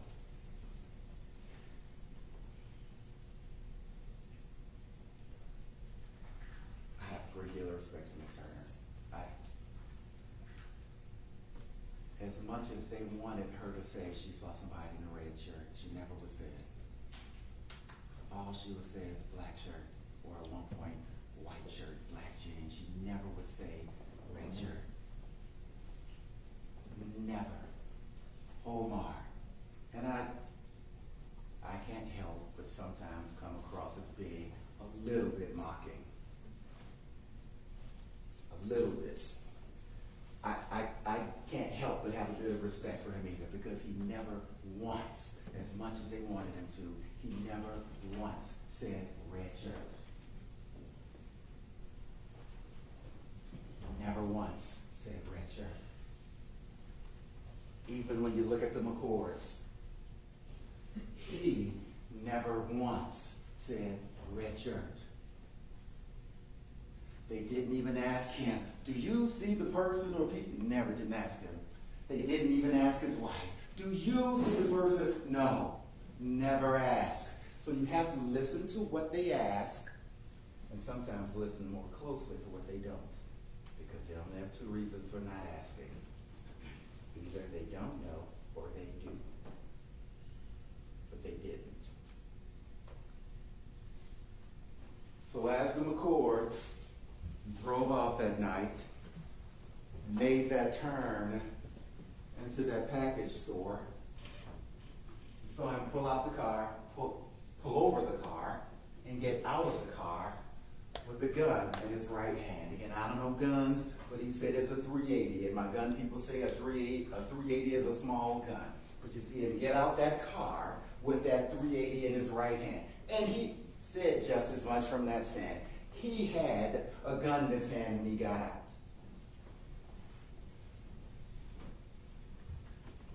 And I don't know if you listen to my questions or not. I forgive you if you don't.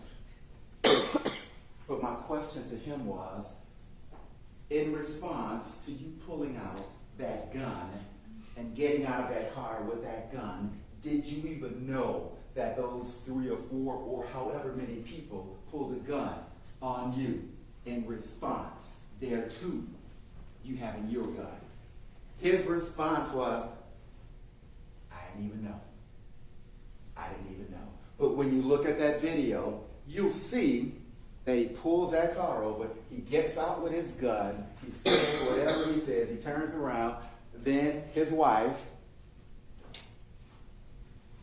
in her distinct red, gets out of the car, and she says something, and then they get back in the car, and then they drive off. And then after, you see young 19-year-old come over with his gun.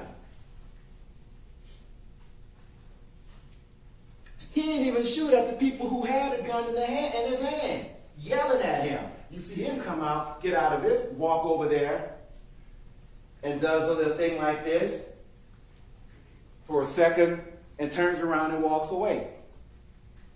And the courts never do anything about that. Hey, we're gone.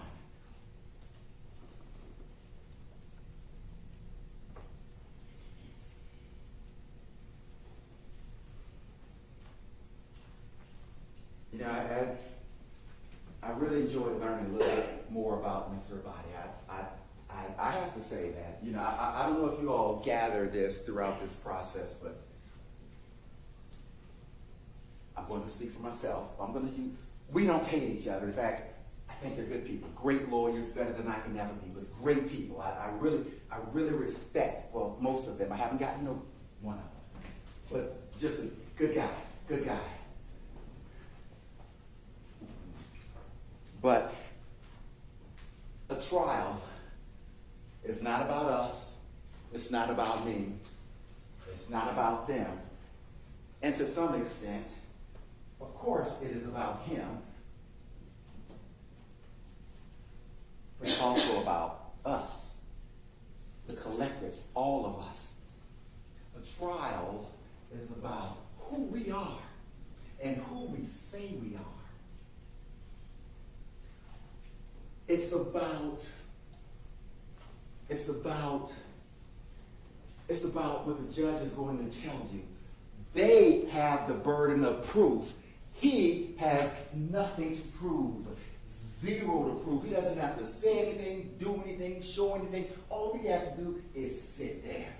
Nothing to prove, and they have everything to prove. That is about who we are. So it's not about, well, he didn't do this, he didn't do that, I wish he'd have done this, but damn it, he ain't got it. Because that's who we are, and that's what we say we value. So it's about him, yes. Not about him, not about me, about us. About what we say, the values that we say we hold dear. It's about the judge is going to tell you that if you have a grave suspicion that he did it, and only a grave suspicion that he did it, your duty is to find him not guilty, because a grave suspicion is insufficient. The judge is going to tell you that you can only convict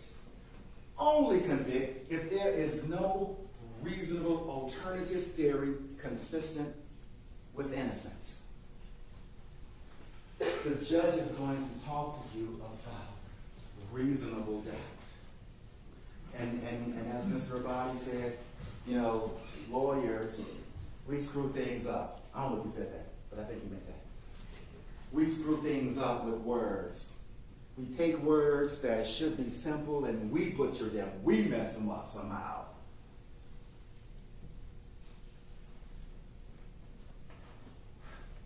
A couple weeks ago, I was in a trial in Clifton, Georgia. And the judge did something I've never seen a judge do. At the start of the trial, Judge Reinhardt, he said, call him Bill. He read the Pledge of Allegiance. And I'm thinking, the what? In the courtroom? You know, the whole separation of this? Details. And I'm going to be, again, as Mr. Body was frank with you about, I'm going to be a little bit frank with me. Rightly or wrongly, I've never considered myself a patriot. I thought you sort of had to somehow earn it. I'm not like Miss Broderick, a veteran of war. I didn't think I earned the right. But it took me to the last time I even heard the Pledge of Allegiance, and it was at my dad's funeral, when he was given the flag from his military service of having gotten on a boat and a plane and gone to Vietnam. And the minister, who was an officer of the military, talked about justice and what it means and what he fought for. And I was like, wow, I believe in justice. I believe in fighting for it. I think I am a patriot. I think I am. And I am.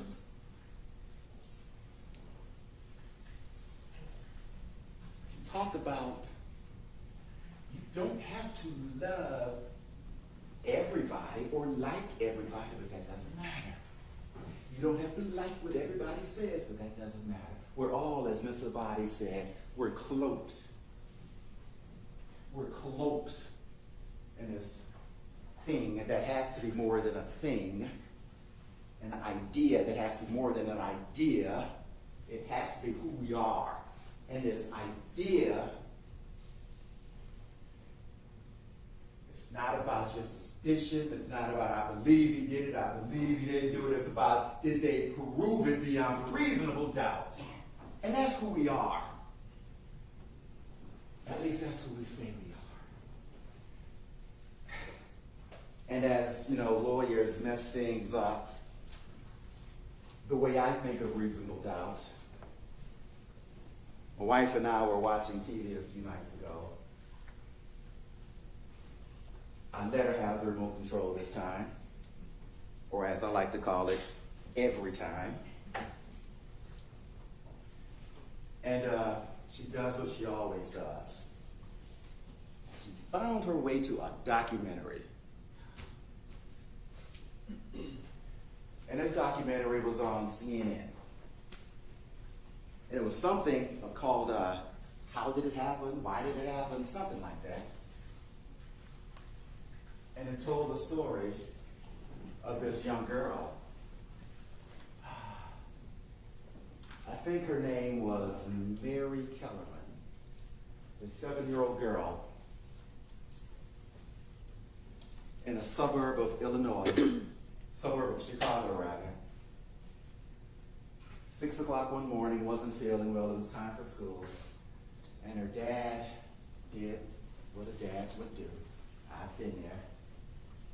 My wife's a flight attendant. I was always at home with my 2 daughters, trying to comb hair. Haven't gotten it right with myself. But the dad gave his daughter a pill,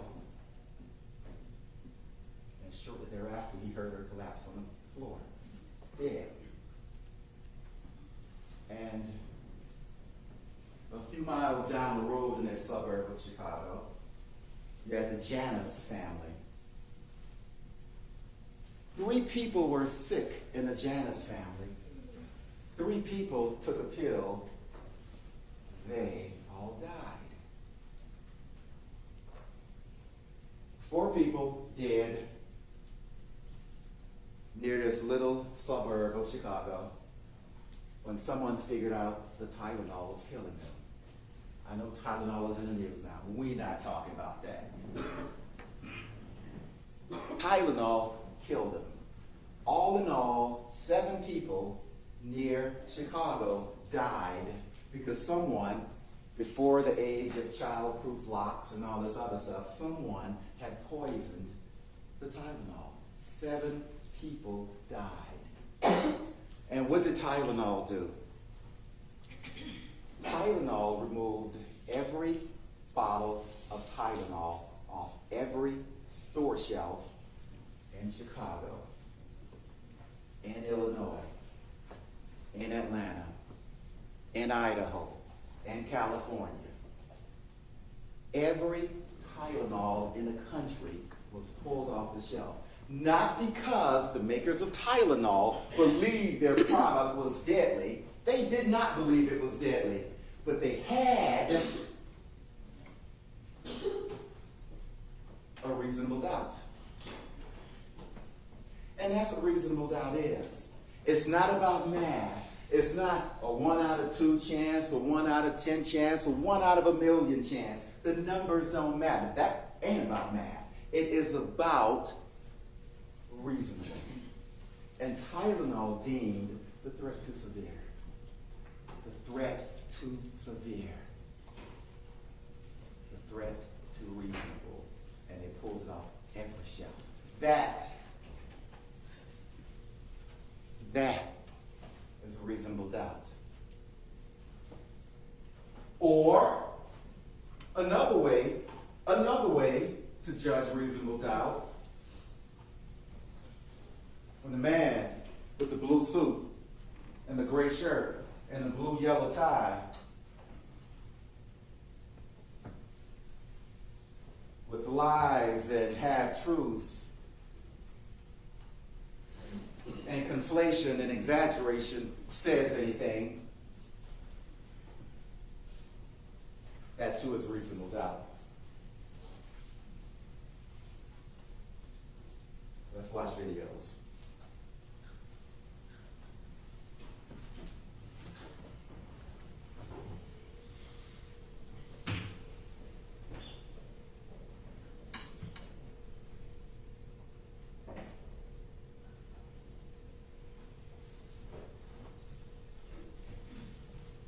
I want you to get a feel as best you can of what the night was like.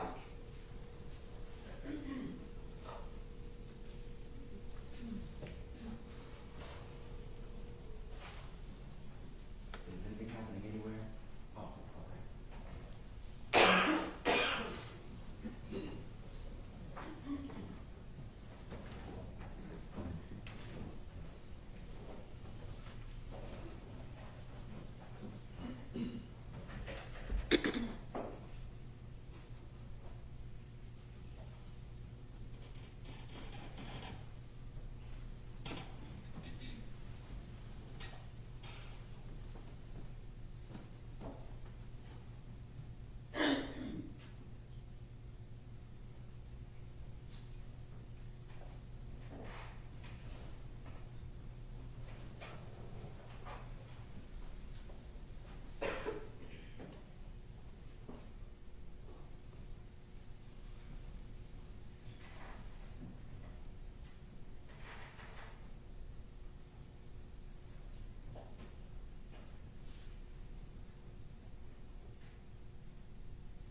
small adult doing cartwheels?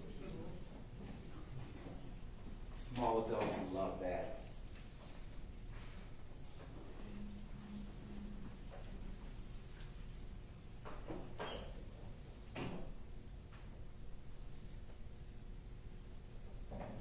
Backflip too.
going to finish like I started.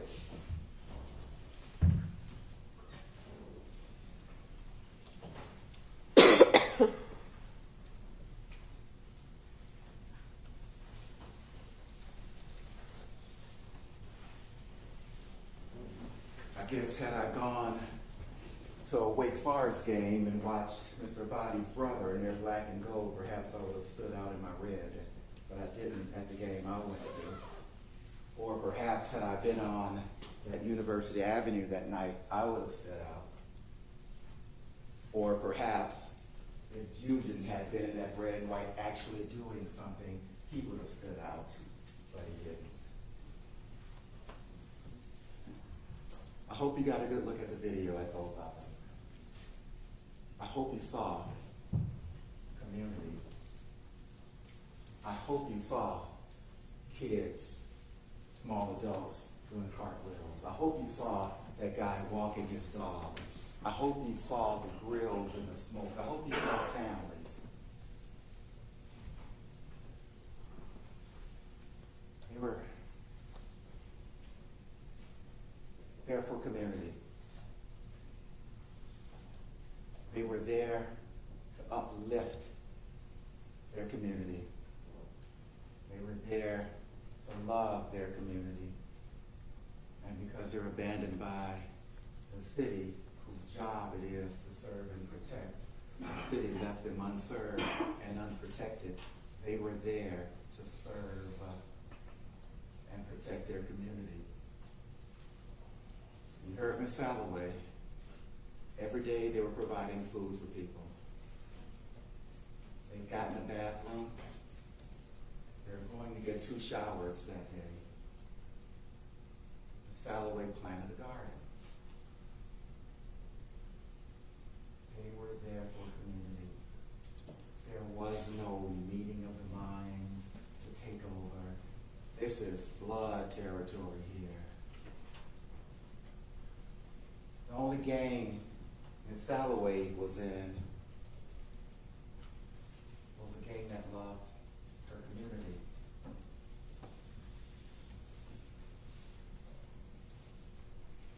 That's all they were there for. There was no meeting of the minds. There was no, let's block this street.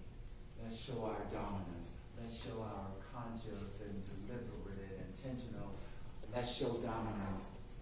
They never showed even who put the barricade there, because they abandoned that area. Yet they come in here throwing words around like gang and armed militia. And all they have is shepherd. Shepherd is their shepherd. He told Agent Coleman what he wanted to tell Agent Coleman. He showed Agent Coleman what he wanted to show Agent Coleman. He put circles around that video so that you will look where he wants you to look. We don't even see the whole McCord interaction if it happened 2 minutes before this. We don't see that. So clearly, there's a blind spot in his video. Clearly, there's a blind spot in his heart.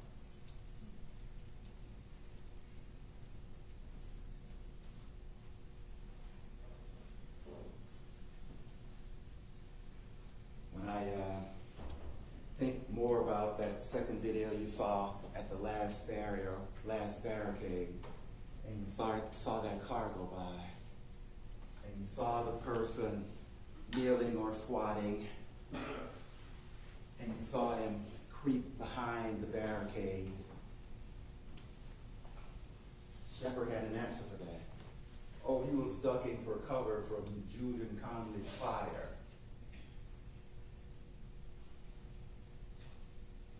Does that what it look like to you? Really? Really? Is that what it looked like to you? Well, I have news for you. That's not even what it looked like to him. But when you rush to justice by rushing to Julian, you don't really care. about truth.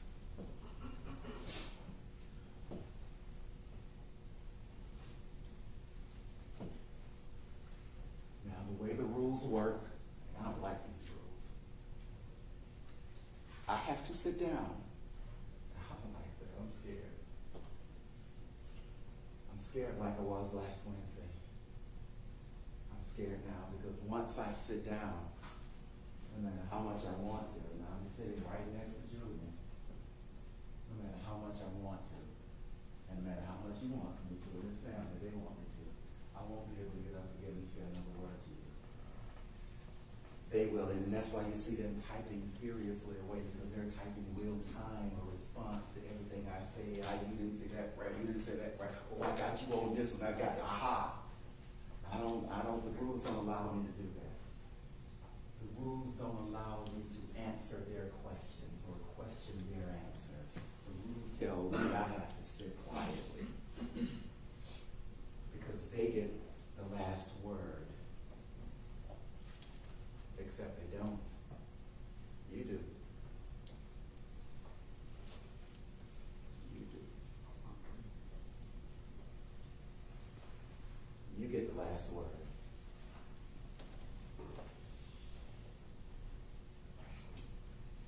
You get to tell them. You don't get to rush to justice by rushing to Julian. You get to tell them when the mom and the man behind the wheel all agree. So should you. You get to tell them that. You get to tell them that that girl's life is worth more than an 8-day investigation. You get to do that. You get to tell them, you see those pictures he gave you with those two people circled? How come you didn't look for those people? How come you didn't look for those people? How come you didn't do a bulletin with those people on it? You get to tell them that we live in a day and age where you can cheat on your wife at a Coldplay concert on Friday, and by Saturday morning the world knows your name and her name. You get to tell them to do more. You get to tell them that girl's life was more than 8 days. You get to tell them her life was worth more. You get to tell them with the t-shirts and the placards and all say, Black Lives Matter, her life should matter. You get to tell them that. You get to tell the city of Atlanta, you don't get to wash your hands of a community.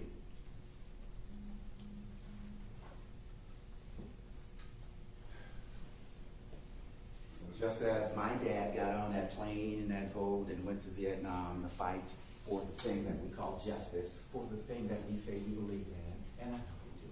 I know we do. You don't have to get in that plane or that boat and go to some foreign land and step foot on some foreign soil. Sometimes you get to get a jury summons. Sometimes you get to read that jury summons and say, oh, hell. But sometimes despite saying, oh, hell, another one, you come here and you sit through 2 days of questioning and taking up time on it. What do I say to get out of this? Well, sometimes you end up sitting in that seat where you're sitting right now because you get to apply your common sense and your reason and your life experiences. Without going to Vietnam, just by getting in that car and coming here and getting on that shuttle and walking into this building and sitting in those seats. Some of you are already, but you're all veterans now. You all get to fight for justice. You all get to tell them that child's life matters. You all get to tell them it should have been more than 9 days. You all get to tell them you don't get to rush to justice by walking rushing to Julian, you now get to tell them that by finding Julian Conley not guilty of all charges. I thank you for your attention. Before the next argument, which can last a little over an hour, do you need to take a break? About 15 minutes? 15? 10? Okay, 10 minutes, guys. All right, for the jury.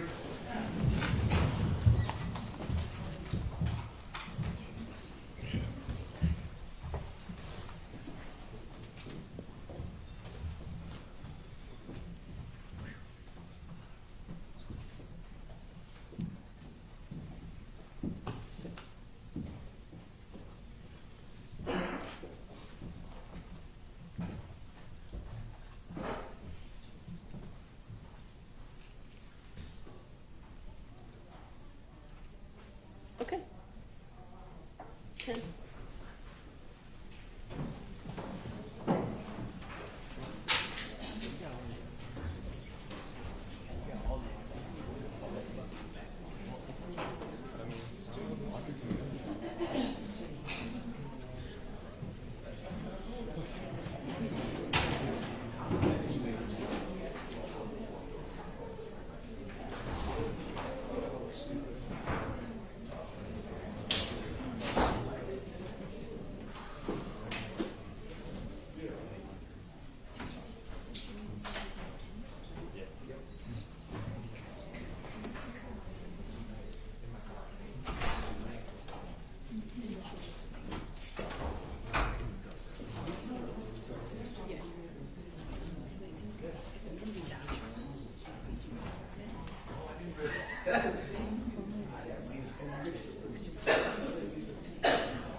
So start thinking about whether that's going to work for you guys. Okay. Because they're going to be very hungry. They have just over an hour. Laura, like an hour and 6 minutes, is that right? Hour and 5. Okay. We have about an hour and 5 minutes left, and I suspect the jury's going to want to eat before I charge because the charge takes so long. So I was just saying heads up to make sure you guys don't have any objection to that when they inevitably ask. Okay.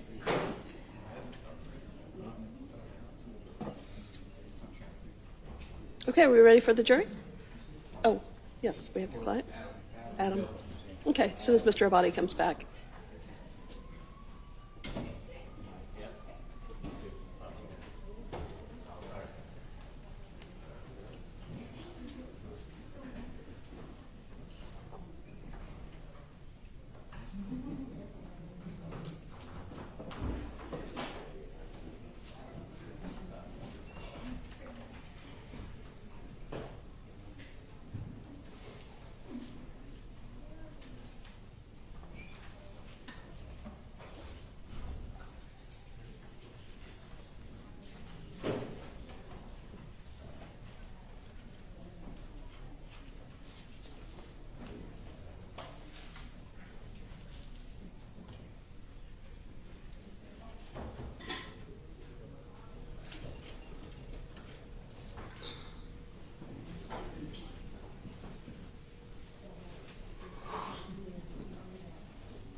Mr. Regis is absolutely right. I am over there typing feverishly because at that table, we carry the responsibility and the burden of making sure that we bring you absolutely every piece of evidence to prove that this defendant is guilty beyond a reasonable doubt.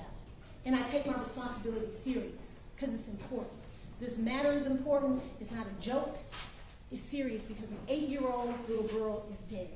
So I'm going to apologize in advance if I repeat myself, if I go over stuff that Mr. Abadi may have gone over, but I don't want to miss anything because I don't get a second chance to ensure that Secoriea gets justice, the justice that she deserves, the justice that her family has been waiting on for 5 long years.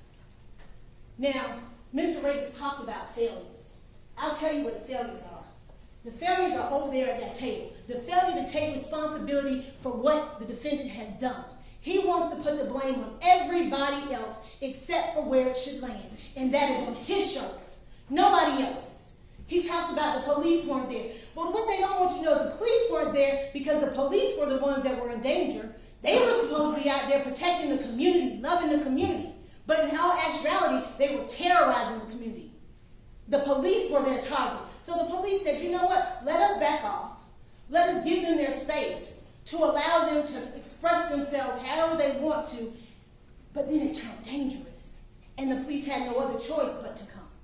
So don't make them think it's the police fault that he decided to pick up an AR-15 and shoot and kill an 8-year-old little girl.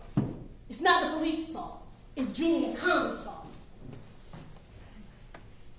Omar rolled back through the barricades. Now he kind of glanced over there because it would look crazy to blame a man who was driving an 8-year-old child who was bleeding to death in the backseat of a car. So he wanted to glance over that. But Omar says, I didn't know what to do. But you know what's the closest highway to get to? You got to go back through there. Otherwise, you got to go all the way around to Hank Aaron to try to get back on the highway. He was trying to get Secoriea to help as soon as he possibly could.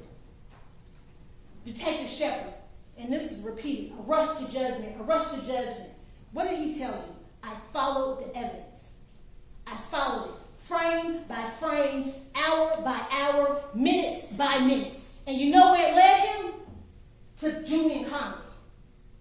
Now let's talk about when the defendant showed up 9 days later, because I want you to make sure that's the map. When Detective Shepard took out those warrants, that's because Julian Conley showed up and said, it's me in the red shirt, it's me in the light jeans, it's me with that AR dangling in between my legs. Because he already knew he was responsible. But did he take responsibility that day? Oh, absolutely not. So when you want to talk about 9 days and a delay and justice, it don't land with Detective Shepard. It lands with Julian Conley. Because he knew from day one. I'll give him day 2 when the news came out. Because he was too busy over at Edgewood on day 1. Lies and exaggerations. There's lies and exaggerations over here. But it don't come from the state. It don't come from the witnesses that the state brought to you. It comes from the defense witnesses. And we'll talk about that. He a dumb 19-year-old and he's in a gang. That ain't an excuse, ladies and gentlemen, to gun down a car and kill an 8-year-old girl. I have a 19-year-old son. It is unacceptable. He came from a family. Law enforcement. So you know better. So you do better. He chose to do what he did. And therefore he should hold and take responsibility for what he did. And not just try to say, oh, I'm 19.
I'm going to remind you that the state has the entire burden of proof.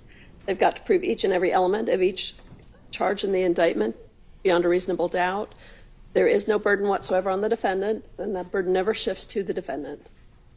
Go ahead. Being 19 is not an excuse to kill an 8-year-old girl. They talk about half-truths, lies, dangling off of Detective Shepard's tongue. Well, what they got up here and told you, Mr. Regis, he got a difficult job. I had Mr. Regis' job at one point. And I went to a training, and what the trainer told us in the criminal defense advocacy is, if the law is on your side, argue the law. If the facts is on your side, argue the facts. If the law and the facts are on your side, argue them both. If you don't have either, just argue. And I submit to you, ladies and gentlemen, that's what Mr. Regis did here today. He just stood up here and argued and said anything, because that's what he got to do. But he wants to tell you there's kids doing cartwheels. I want y'all to think back and remember the context in which Miss Barbie was showing those children. She was talking about who in the red shirt is shooting. Who in the red shirt got a gun when she pointed at those kids? That's what she was talking about. Don't let them give half-truths to make it seem like that we're glossing over that there were other kids out there. There absolutely were kids out there. Kids that were also in danger, and thank goodness they were not shot and killed too. They failed to mention that the kids had to duck down as those shots are ringing out. Because I hope y'all saw them running, scurrying, running behind cars and hiding. That's what this defendant's actions caused the children out there to do. And they only showed you a portion of that video. I hope y'all remember, because we played them over and over again, zooming in, zooming out. On that other side where that Williams tent was, gunshots firing all over the place, still in the middle of the road, even after the Jeep has passed by. At no point in time has the state argued that there was only one person out there shooting. It was multiple people out there shooting. This defendant just happened to be the one who got caught. The McCoys didn't see the gun.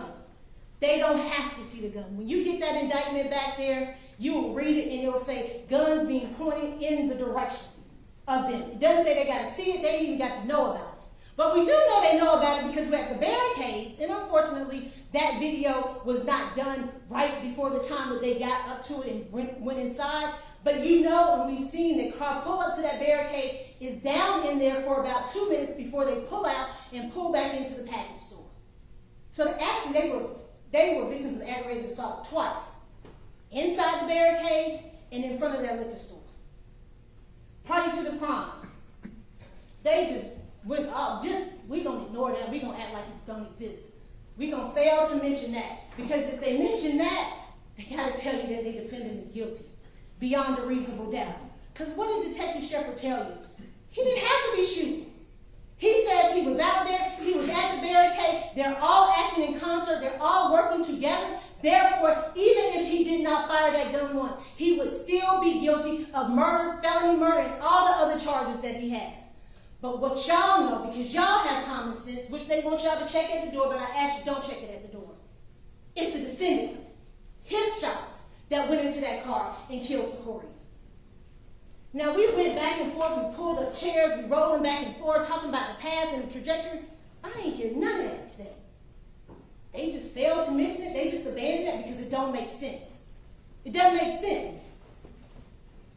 And camera 2, there's no zooming in of the shooting. We sat here for almost 10 minutes watching that video. At no point in time do they zoom in and say, you see where the muzzle shot's coming from?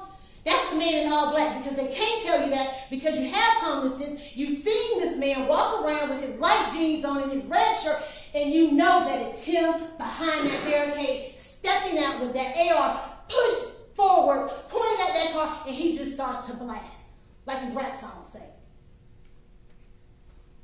And then, just no remorse. Y'all heard that before this even happened, the defendant is out in Cobb County committing acts of violence, endangering people on the highway, throwing smoke bombs in the middle of the highway where a woman is driving with 3 children in the car with her. Thank goodness that she didn't wreck and get hurt or anybody else on that highway. Then you get to July 4th, still behaving as a gang member, walking around, terrorizing the community, day in and day out. Then after that, he head over to Edgewood, still with his AR-15. And 9 days later at that press conference, want to talk about lies. Lied. Over and over again. He's 25 now. He in the jail still, wiping his nose, throwing up the gang signs with people behind him with shanks. The age is not an excuse. So let's talk about the facts. And ladies and gentlemen, I do not at all look past the fact that there were people out there for the right reason. There were people out there wanting to use their voices to combat the injustices that they believe was going on in not only in the country, but right here in our city.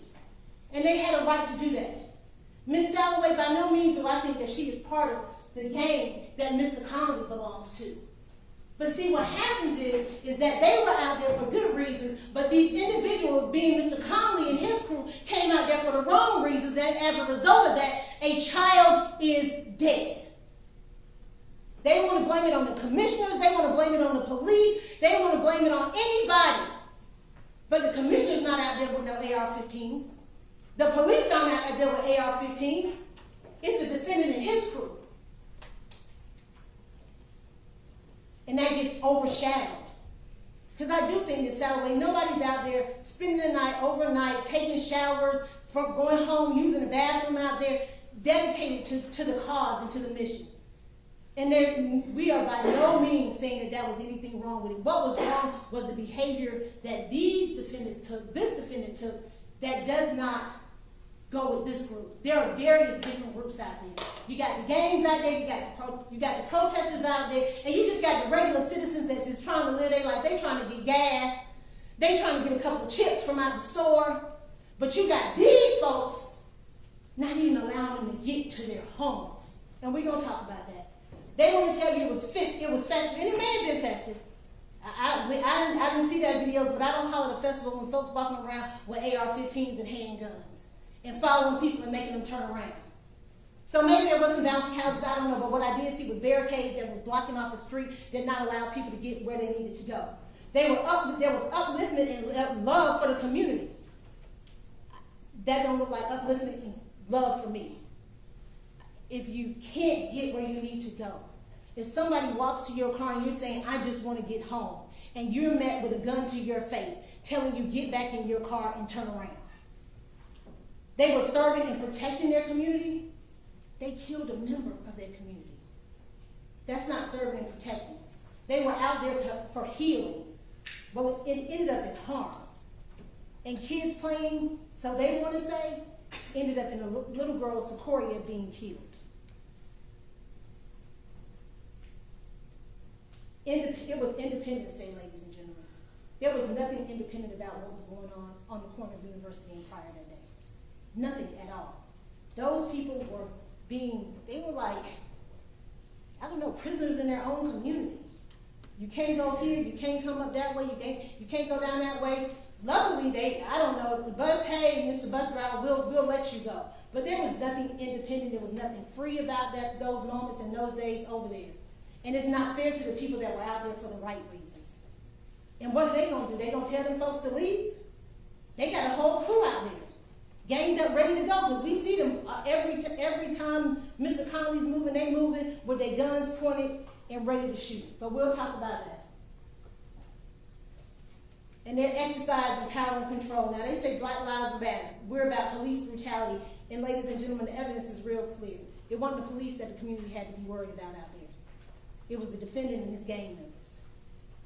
And the most precious and innocent black life was lost because of them. And Mr. Abadi kind of touched on this, what was the motive? And that goes all to the gang stuff. You gonna do what I say when I say do it. I told you to turn around. I told you you can't come through here. And when you don't do what I tell you to do, then I'm gonna let my gun just ring. And that's what he did. And we'll get to why I think he believed it was the McCords because of the time period. And I just told you, don't come through here. And you got the audacity and the nerve to turn around and come back through here? Oh, I'm about to show you. What did Charmaine say? She heard him say, hey, like that, stop. What did Omar say? F-ins, as they're trying to just go home. Even their own witness says she heard them as the car is pulling up. Hey, once again, trying to stop a citizen from going to and fro about their own business in a place where they have the right to do so. But until this defendant and his crew decides we're going to block it off and we're not going to let anybody do it, because they were illegal barricades. They had no right, they had no authority. Anybody had the authority and the right was Omar. He should have been able to drive through that street without having to go up on the curb, not being in fear for what's going to happen to him and Charmaine and Secoriea in that car. So let's talk about the evidence that proves this defendant's guilt. You're going to get evidence, and you've gotten evidence through the witnesses, the physical evidence, scientific, and even the admissions and the words of the defendant himself. And we talked about Aiden Coleman, and Mr. Rakes has already said, hey, yeah, he was in a gang. He was 19, just excuse it. He didn't really mean it. But he's still doing it. He's still practicing and acting up with the gang. Miss Duffy, and we talked about that in Cobb County. Intimidating looks, his red bandana and mask. Remember she talked about the smoke bomb being pinkish or red. Loaded down with guns and ammo. What did Officer Brazanga tell you? I'm on duty and I have about 89 to 100 bullets. He walking around with over 1,000 rounds of ammunition. Because he ready. For whatever comes along, he going to take out whoever he wants to. And Mr. Rakes got up here and said, oh, Jasmine Duffy got up here and she got up and said because the state's telling these people to do this. Oh, that's him. That is not what happened. She looked at the booking photo and said, yes, that is the man who looked me in my eyes and then threw a smoke bomb under my car while I had my baby and my nieces in the car with me, putting our lives in danger on that highway. And hollow point bullets, the most lethal bullets there are. That's what he carrying in his book bag. And the AR-15, well, that belonged to his friend. One of his crew members, one of his gang members that just took responsibility because he was already getting ready to be arrested, so we can't let them take that AR-15. I would submit you that AR-15 that they got in March is that same AR-15 that he had out there in July. Mr. Rakes wants to tell you that, oh, he's not the leader because they weren't posting. What did Ms. Salloway tell you? We didn't have to post. There were no chats going on. We knew to be out there. We showed up, and day after day, we would just come. So he ain't got to post. He ain't sending out invitations like he invited folks to a wedding. They all just showing up to run the streets. But he did post, go burn down Cobb County to get my property back. I need my guns and my ammo. He wearing his gang outfit all and through there, and we'll talk about that. He gets to decide who goes and comes in the barricades. I hope y'all, and I know y'all probably tired of looking at the video, but if y'all want to look at it, y'all get to look at it again. But there are times when you see that defendant with his red shirt on with his white letters, moving cones, moving barricades, swinging, hey, waving people through. He is in charge.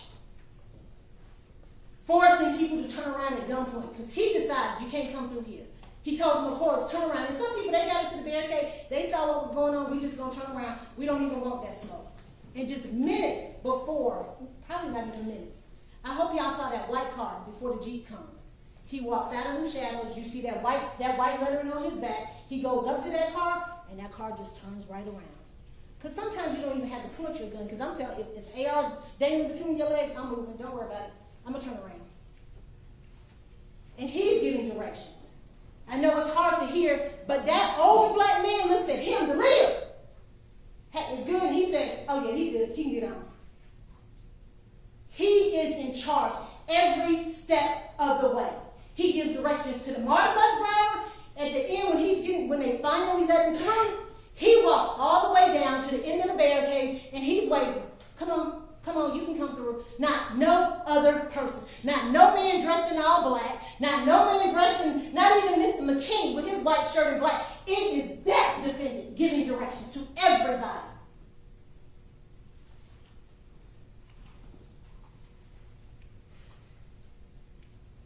And I hope y'all know he was standing at post all day long.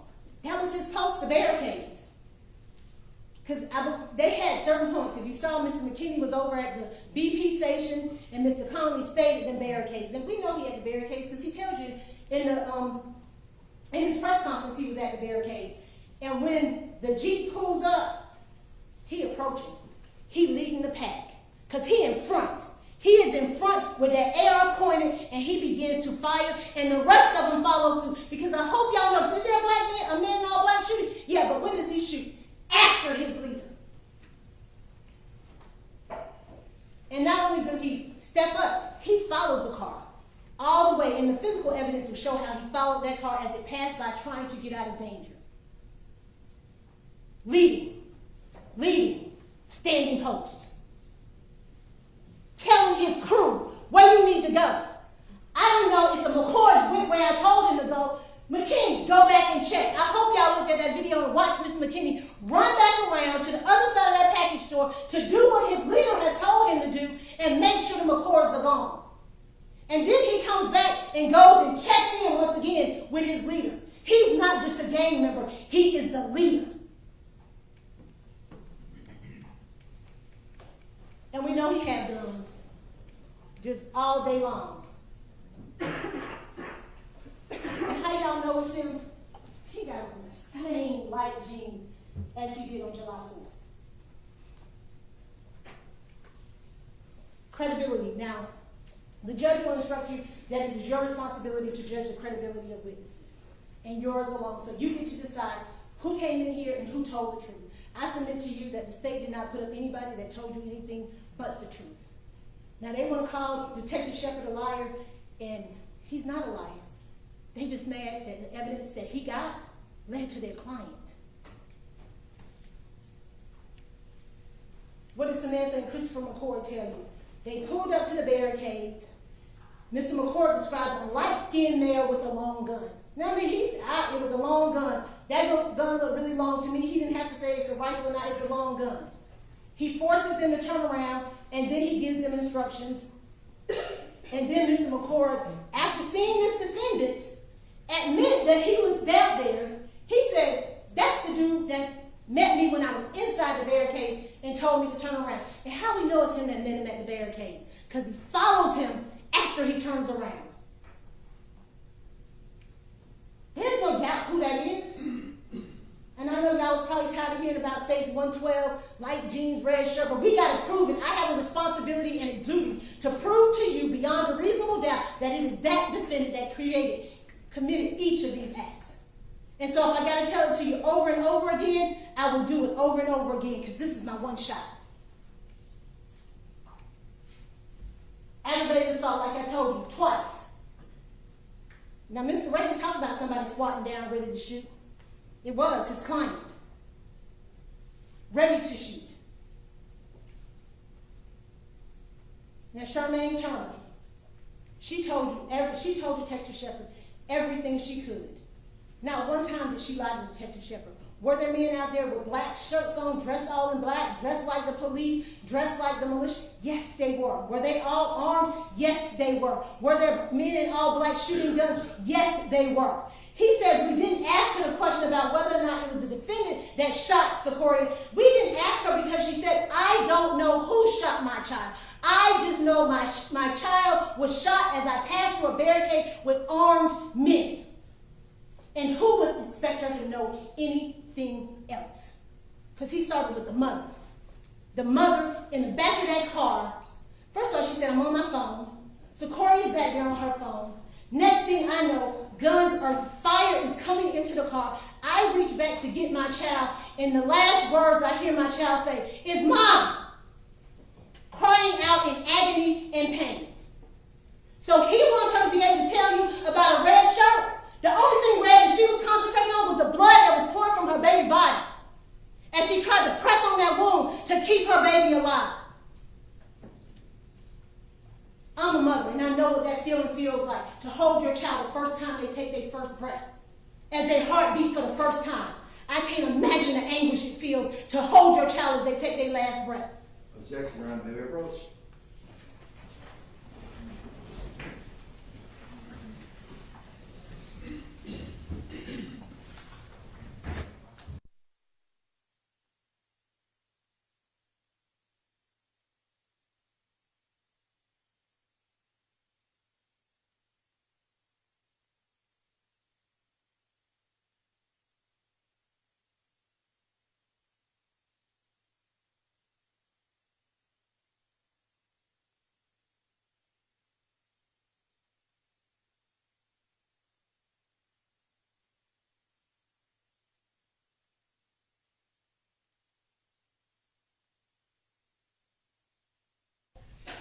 focused on her baby that is dying in her arms. So it is not fair for him to say, because she cannot point out this defendant, because we ain't got to worry about her pointing out. The video's pointed out.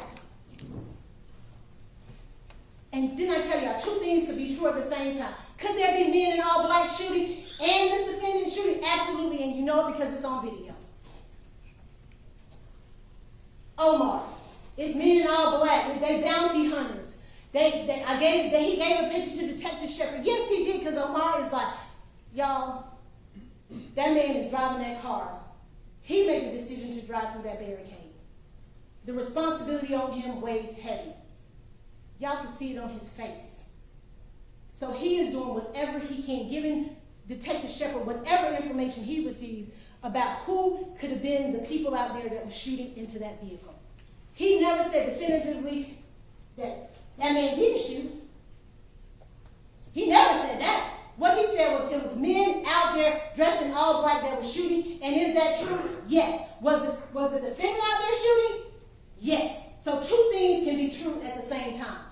Don't try to put the onus on the man behind the wheel. The man behind the wheel was trying to make a decision in the most traumatic event he has probably ever experienced in his life. What do I do? Where do I go? Because when you pull up to that barricade and you see them people, you got to make a decision. And we came Monday night quarterback, I guess it's Tuesday night quarterback now since it come on Monday, to decide if you pull up to a barricade and you're trying to drive through, it's armed men in front of you. You don't know what they may do if you just turn around. So I'm just going to push through.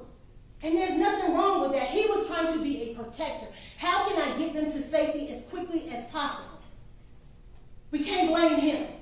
The blame lies on the person that pointed that AR-15 at that car and let off 8 rounds into it. We lucky it wasn't Charmaine, Omar, and Secoriea. And what did Omar tell you? I wish it was me. That's who's taking responsibility. And he said, I'm going to get an attorney. There's nothing wrong with that. He's like, I'm driving the car. I want to make sure that nobody thinks that I did this. I'm responsible for it. Because I don't know if you heard the little tricklings of, oh, the person in the car was shooting too. So he's trying to make sure I'm protected. But what he does say is black men and all black were out there shooting, and we know that to be true. And we also know it to be true that the defendant was out there shooting. Now, the defense witness, Ms. Salloway, like I said, I think she came with good intention, or at least she was out there for good intentions. And she was trying to do what she could to help. But the things that she told us was real important, and it was consistent with Omar and what Charmaine told you. As the Jeep pulled up, I heard somebody yell out, "A." The Jeep went up on the curb, and shots rang out. And she told you, as the Jeep passed by, I saw shots in the back area behind the Jeep. And the windows of the Jeep were rolled up. Now, what she get a little fuzzy on her credibility is that the man at the back barricade was shooting. Well, ladies and gentlemen, y'all get to view the videos. Y'all get to decide. There doesn't appear to be muzzle flashes. She said she didn't see muzzle flashes, but she thought the man was shooting, but she really couldn't tell us where she was standing in the Wendy's parking lot. And then at some point she started saying, well, I heard what happened. So I don't know if she heard it that night, heard it since this trial's been going on, and feels like that's what I saw. But to me, that's just a little red herring.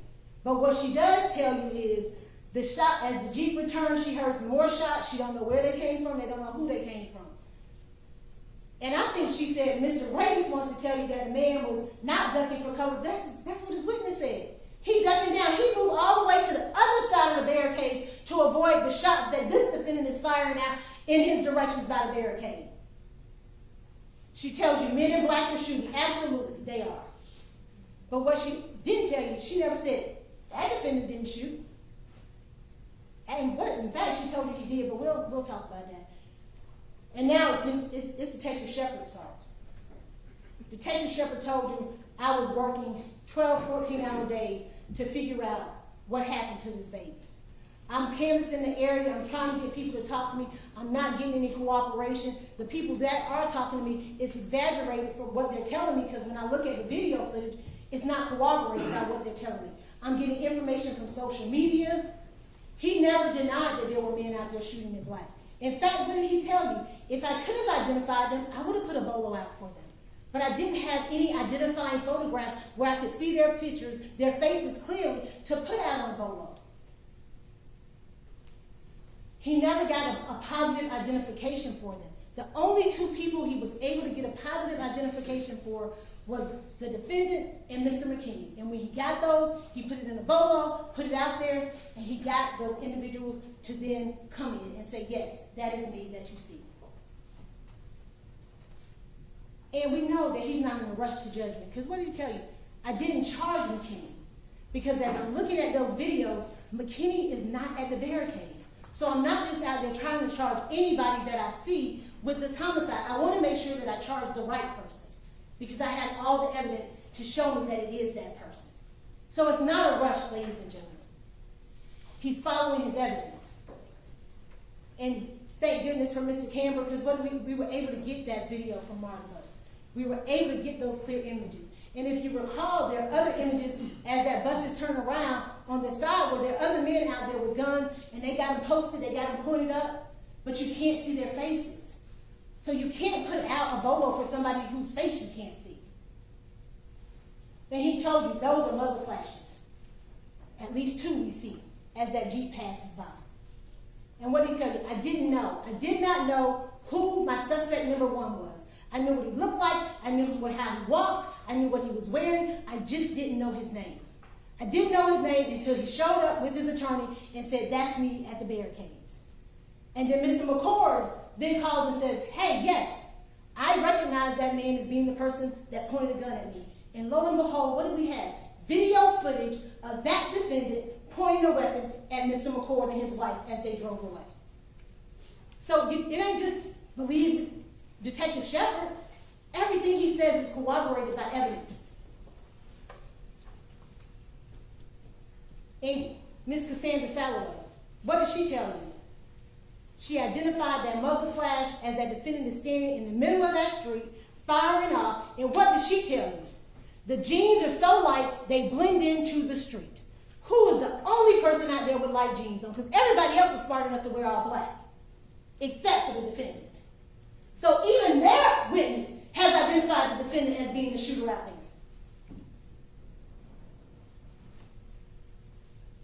Black do-rag, his twist, his light skin, his red t-shirt, his light jeans that we know belong to him because he had them on in another picture with another gun, his black bag, his black shoes, and his gait. What did Detective Shepard tell you? The way he was walking, and y'all saw he's kind of walking kind of funny because of that gun. It's messing up the way that he walks. So that's how he's able to follow him from the BP, from the package store to behind the barricades. Every step he's making is distinct. He decided he wanted to be seen because I'm going to rep my gang. I'm going to put on my gang t-shirt, Pyro, Elm Street, Pyro, whoop on the back. I want to be seen. And he was seen by each and every one of those cameras out there. And he was seen shooting at that car and killing that baby. Don't leave your common sense, ladies, at the door. You've watched the videos over and over again. Believe what your own eyes tell you. Miss Young, you talking this.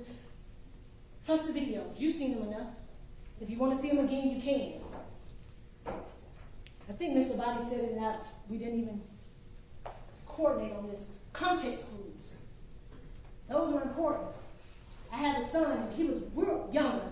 And I said a word, and I said, how do you, and he said, oh, that means such and such. And I'm like, how do you know that? He said context clues. Ladies and gentlemen, use your context clues when you get back there. Red shirt, white lettering, light jeans, black satchel, AR-15, funky little walk because of your AR-15, your light skins, your twist, and who you come up with. At 9:45:21, this defendant is standing at his post. Light jeans, red shirt, black shoes, black satchel, light jeans, red shirt. You can kind of see that AR hanging down right here. Black shoes. At 9:45:21. At 9:46:02, less than a minute, that Jeep is pulling through. He has not moved. You saw the videos. At no point does he leave from those barricades. The only time he leaves from those barricades is when he steps to that Jeep as it pulls through. And here he is again. AR extended. How tells him? Them light jeans, that dark shoes. You can kind of see it in the red, but it's dark because if you all know when you take pictures, if the lighting is behind you, it's going to be dark. That's why kids always tell me, get the light, you got to get the light so you can make sure your colors pop. But it's enough for us to see it ain't. It ain't in black, ain't the man in black, ain't the man. Right here, light jeans, dark shirt, AR.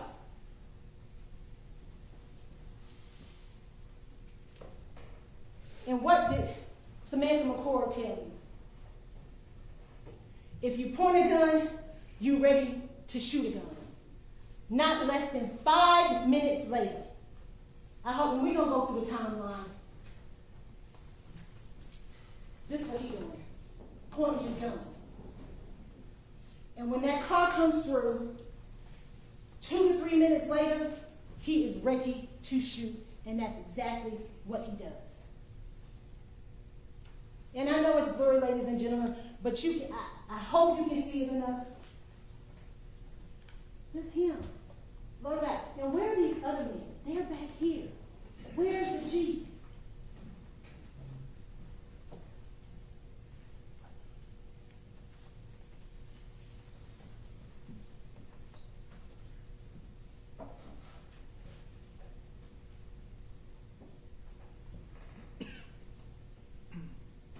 Tracking his every step.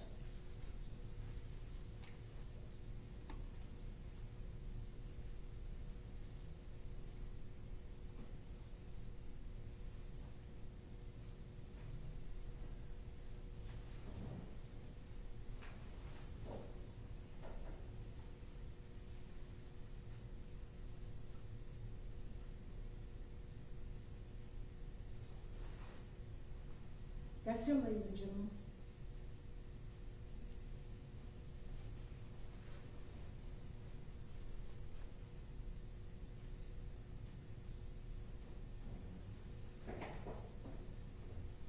Now, when Mr. Reyes got up here and showed you this video, he didn't want to zoom in this close. Because if you zoom in this close, you get to see his client committing this murder.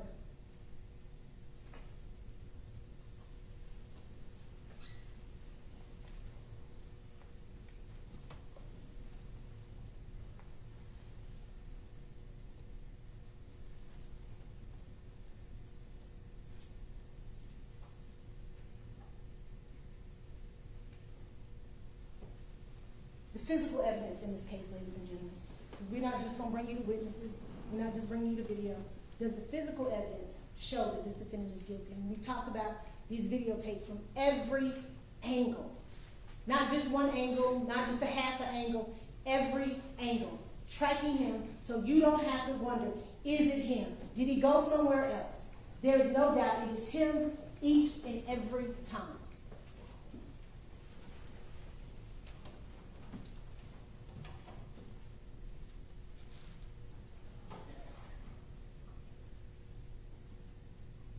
Nine 12:45.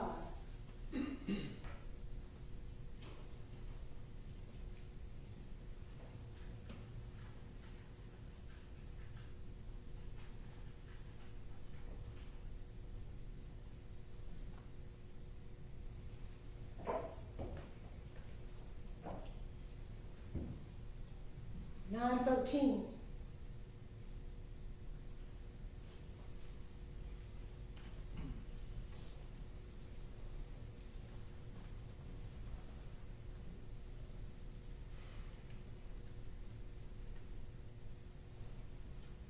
Nine 13, 50 seconds.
9:15.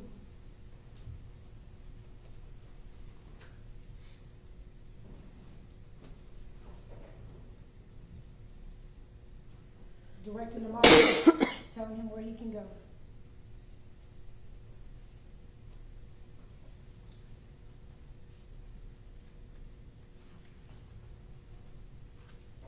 $9:38.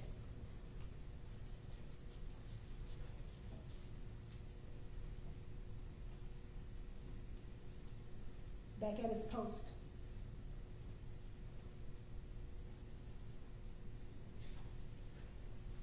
Moving the cones.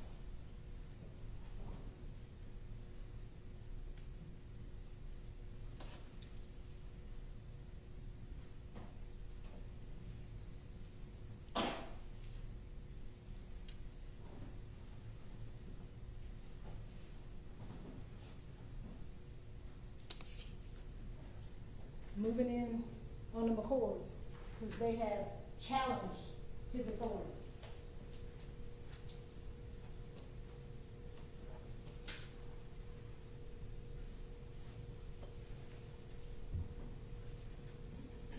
$9:40.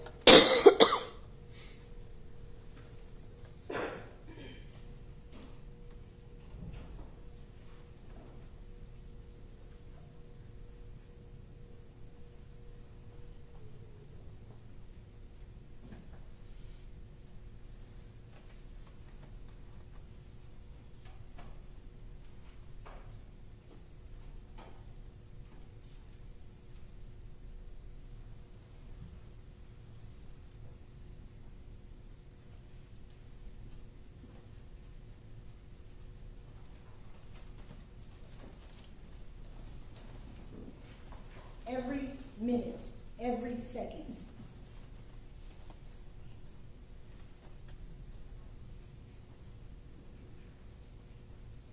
The defendant is present and making decisions as he's terrorizing and victimizing people in the community.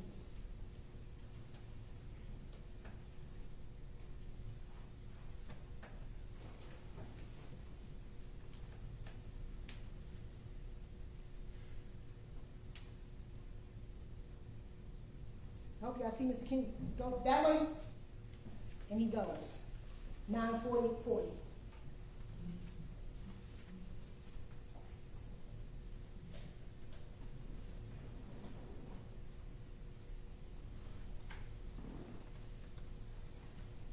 $9:45, 24 seconds.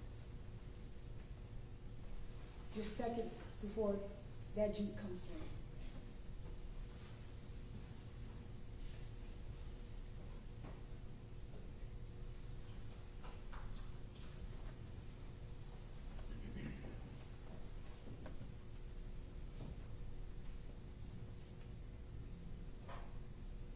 You can't miss him, white lettering.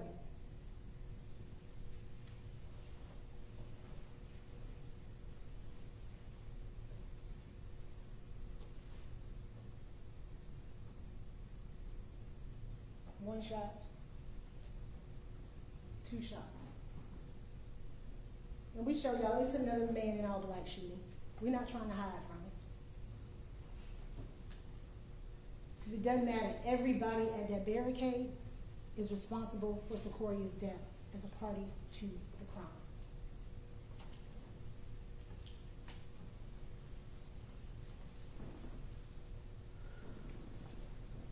What's the physical evidence? Defendant there before, during, and after the shooting. What's the path of those bullets in that car?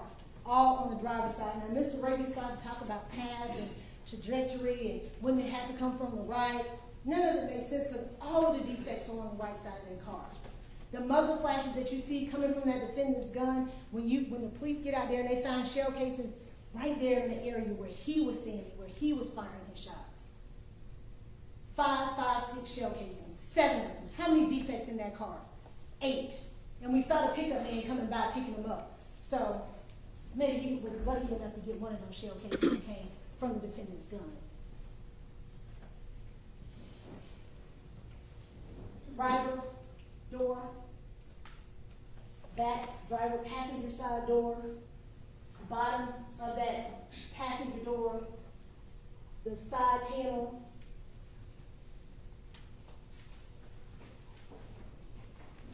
So we know that the shots came into that car from the left. That's what the physical evidence tells you. And then those last two, and I will submit to you, ladies and gentlemen, that last fatal shot came through marker number 8.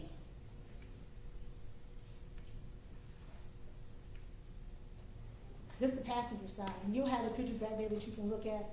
They tried to say, oh, well, isn't that maybe some bullet holes? It's dirt, ladies and gentlemen.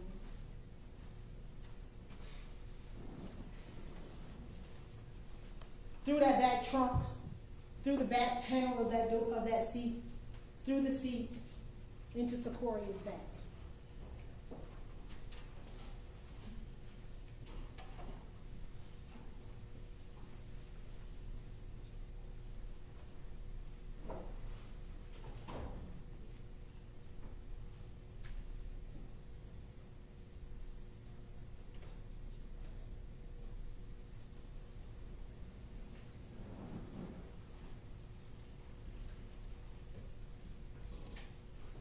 Objection, Your Honor, may we approach? Yes.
Okay.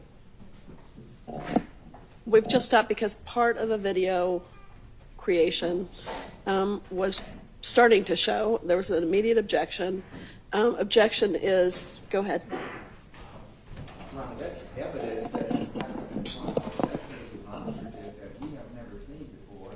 We have never vetted. Perhaps we should have kept our expert. We've not had our expert look at it to gauge whether it's representative of anything. It's just something that, again, that we have never seen this demonstrative, and we've had no opportunity to vet it, to check for any scientific accuracy, or to see if it's even representative of anything, to determine whether the jury should see that. So as it is right now, the jury's seeing a piece of evidence, because that's what it is, evidence that has never been shown to us before. We move for a mistrial, Your Honor. We can't undo it. The jury saw it. The jury saw the representation, the 3D animation. It's improper. Okay, let's see. First of all, can we look at what it was? And I'll say that we saw just the very, very initial beginning of this, so.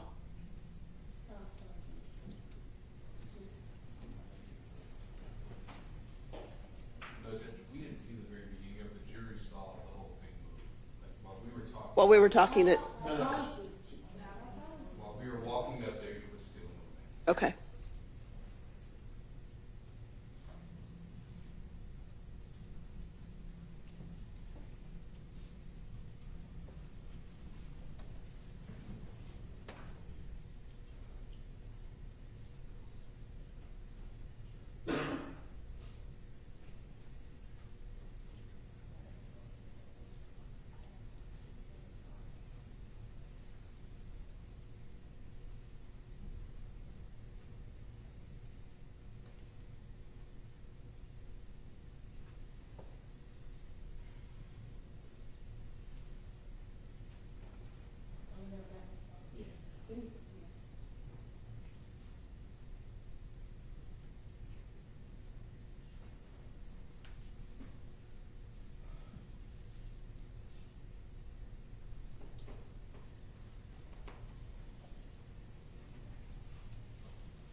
Okay, so to narrate that video, we saw what I guess is your theory of how this happened? Absolutely, Your Honor. It's just a reenactment. There's no reference to bringing a car and putting a car right there and having it on wheels and being able to move and walk alongside of it and maybe with a paint gun shoot at it to hit the doors and the areas in the trunk and the area that the state's evidence indicates where those bullets went into the car. There's no measurements on there. There's no trajectory information. It is just a reenactment of the video that you see as the defendant walks up to the car and it's the car is moving because Mr. Reagan, in his demonstrations that he did during the trial, wanted to make it appear that the car just was standing stationary. It wasn't moving, and therefore his client could be at the back of the car. This is the state's theory how his client ended up at the back of the car, and those shots ended up in the back of that trunk and then into that baby. New evidence, I'm sorry, it's new evidence, did not have an opportunity to view it, to object to it, to question the creator of it, to do anything that we would need to do. And you have a case, I don't have a case yet. Yes, Your Honor. The case of Rickman v. State, that's 304 Georgia 61, a 2018, I'm sorry, 304 Georgia 61, a June 18, 2018 case. What's the name of it again? Rickman, R-I-C-K-M-A-N v. State. Demonstrative evidence, which includes reenactments and pictures used to aid the trier of fact in understanding the issues of fact at trial, is irrelevant and inadmissible unless accompanied by a witness testimony that shows the demonstrative evidence is substantially similar to the actual conditions or events at issue. It's not an evidence, Sean. It's part of my closing argument. You can't even use the closing arguments if you haven't put it in as evidence. The point is, there's a process to how to use demonstrative evidence. If the state literally jumped over and skipped the process, and now they're throwing it in front of a jury to say, this is what happened. These are the facts based off of our testimony. That is not how demonstrative evidence is supposed to work. It is not demonstrative evidence. Okay, do you, Hold it back yourself. okay, hang on for a second, stop fighting. I'm going to read the case. Do you think that if before closing arguments she had shown it to you and given you a chance to object, that might have been used? Or is your position it had to be evidence in the trial? It should have been evidence in the trial, but at a minimum, it should have been shown to us before closing to give us an opportunity to object to it being placed before that jury. And we haven't had that opportunity. And we would have objected, but we just haven't had that opportunity to do that now because they sprung it on the jury without ever giving us any opportunity for a meaningful examination of it. Okay, let me read the case.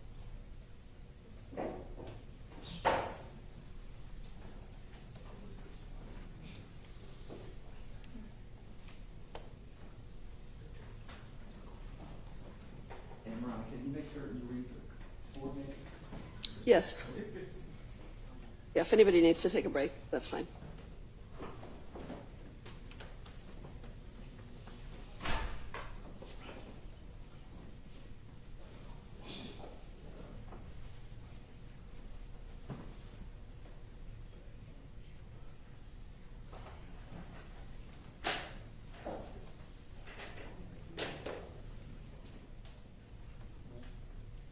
Which point are you looking at? They're like 6 bullets. 2, probably. Looks like what he's talking about.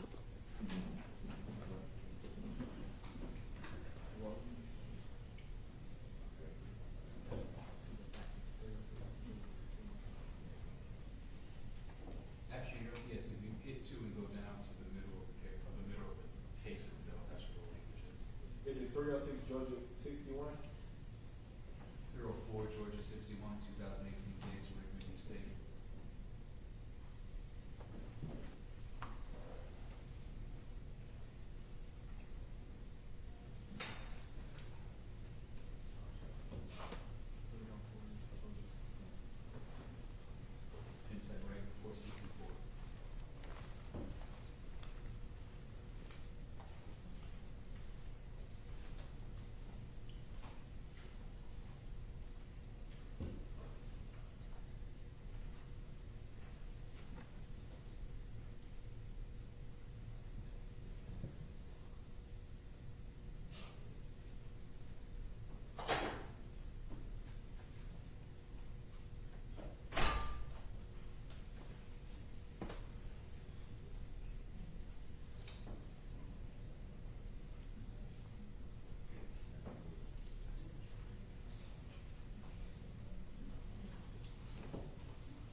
Okay, I'm going to step off the bench for just a second because I'm only getting part of the case.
What's that? You in ketosis yet? Yeah, you noticed. I thought that. I think the TV's going bad. I think the TV's going bad. That's what I have no problem. I have no problem. Did y'all make the burger a pound cake or something?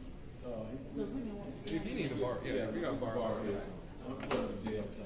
wait a minute, no. So, so you just y'all just trying to get these young people. They have power, but it's all plugged into the back. Well, this wouldn't cause this. That's what I'm saying. But I kind of. It's TV must just. It's been doing it. It's been doing it all week. And all It this might stuff be works. yeah, video cable or The IT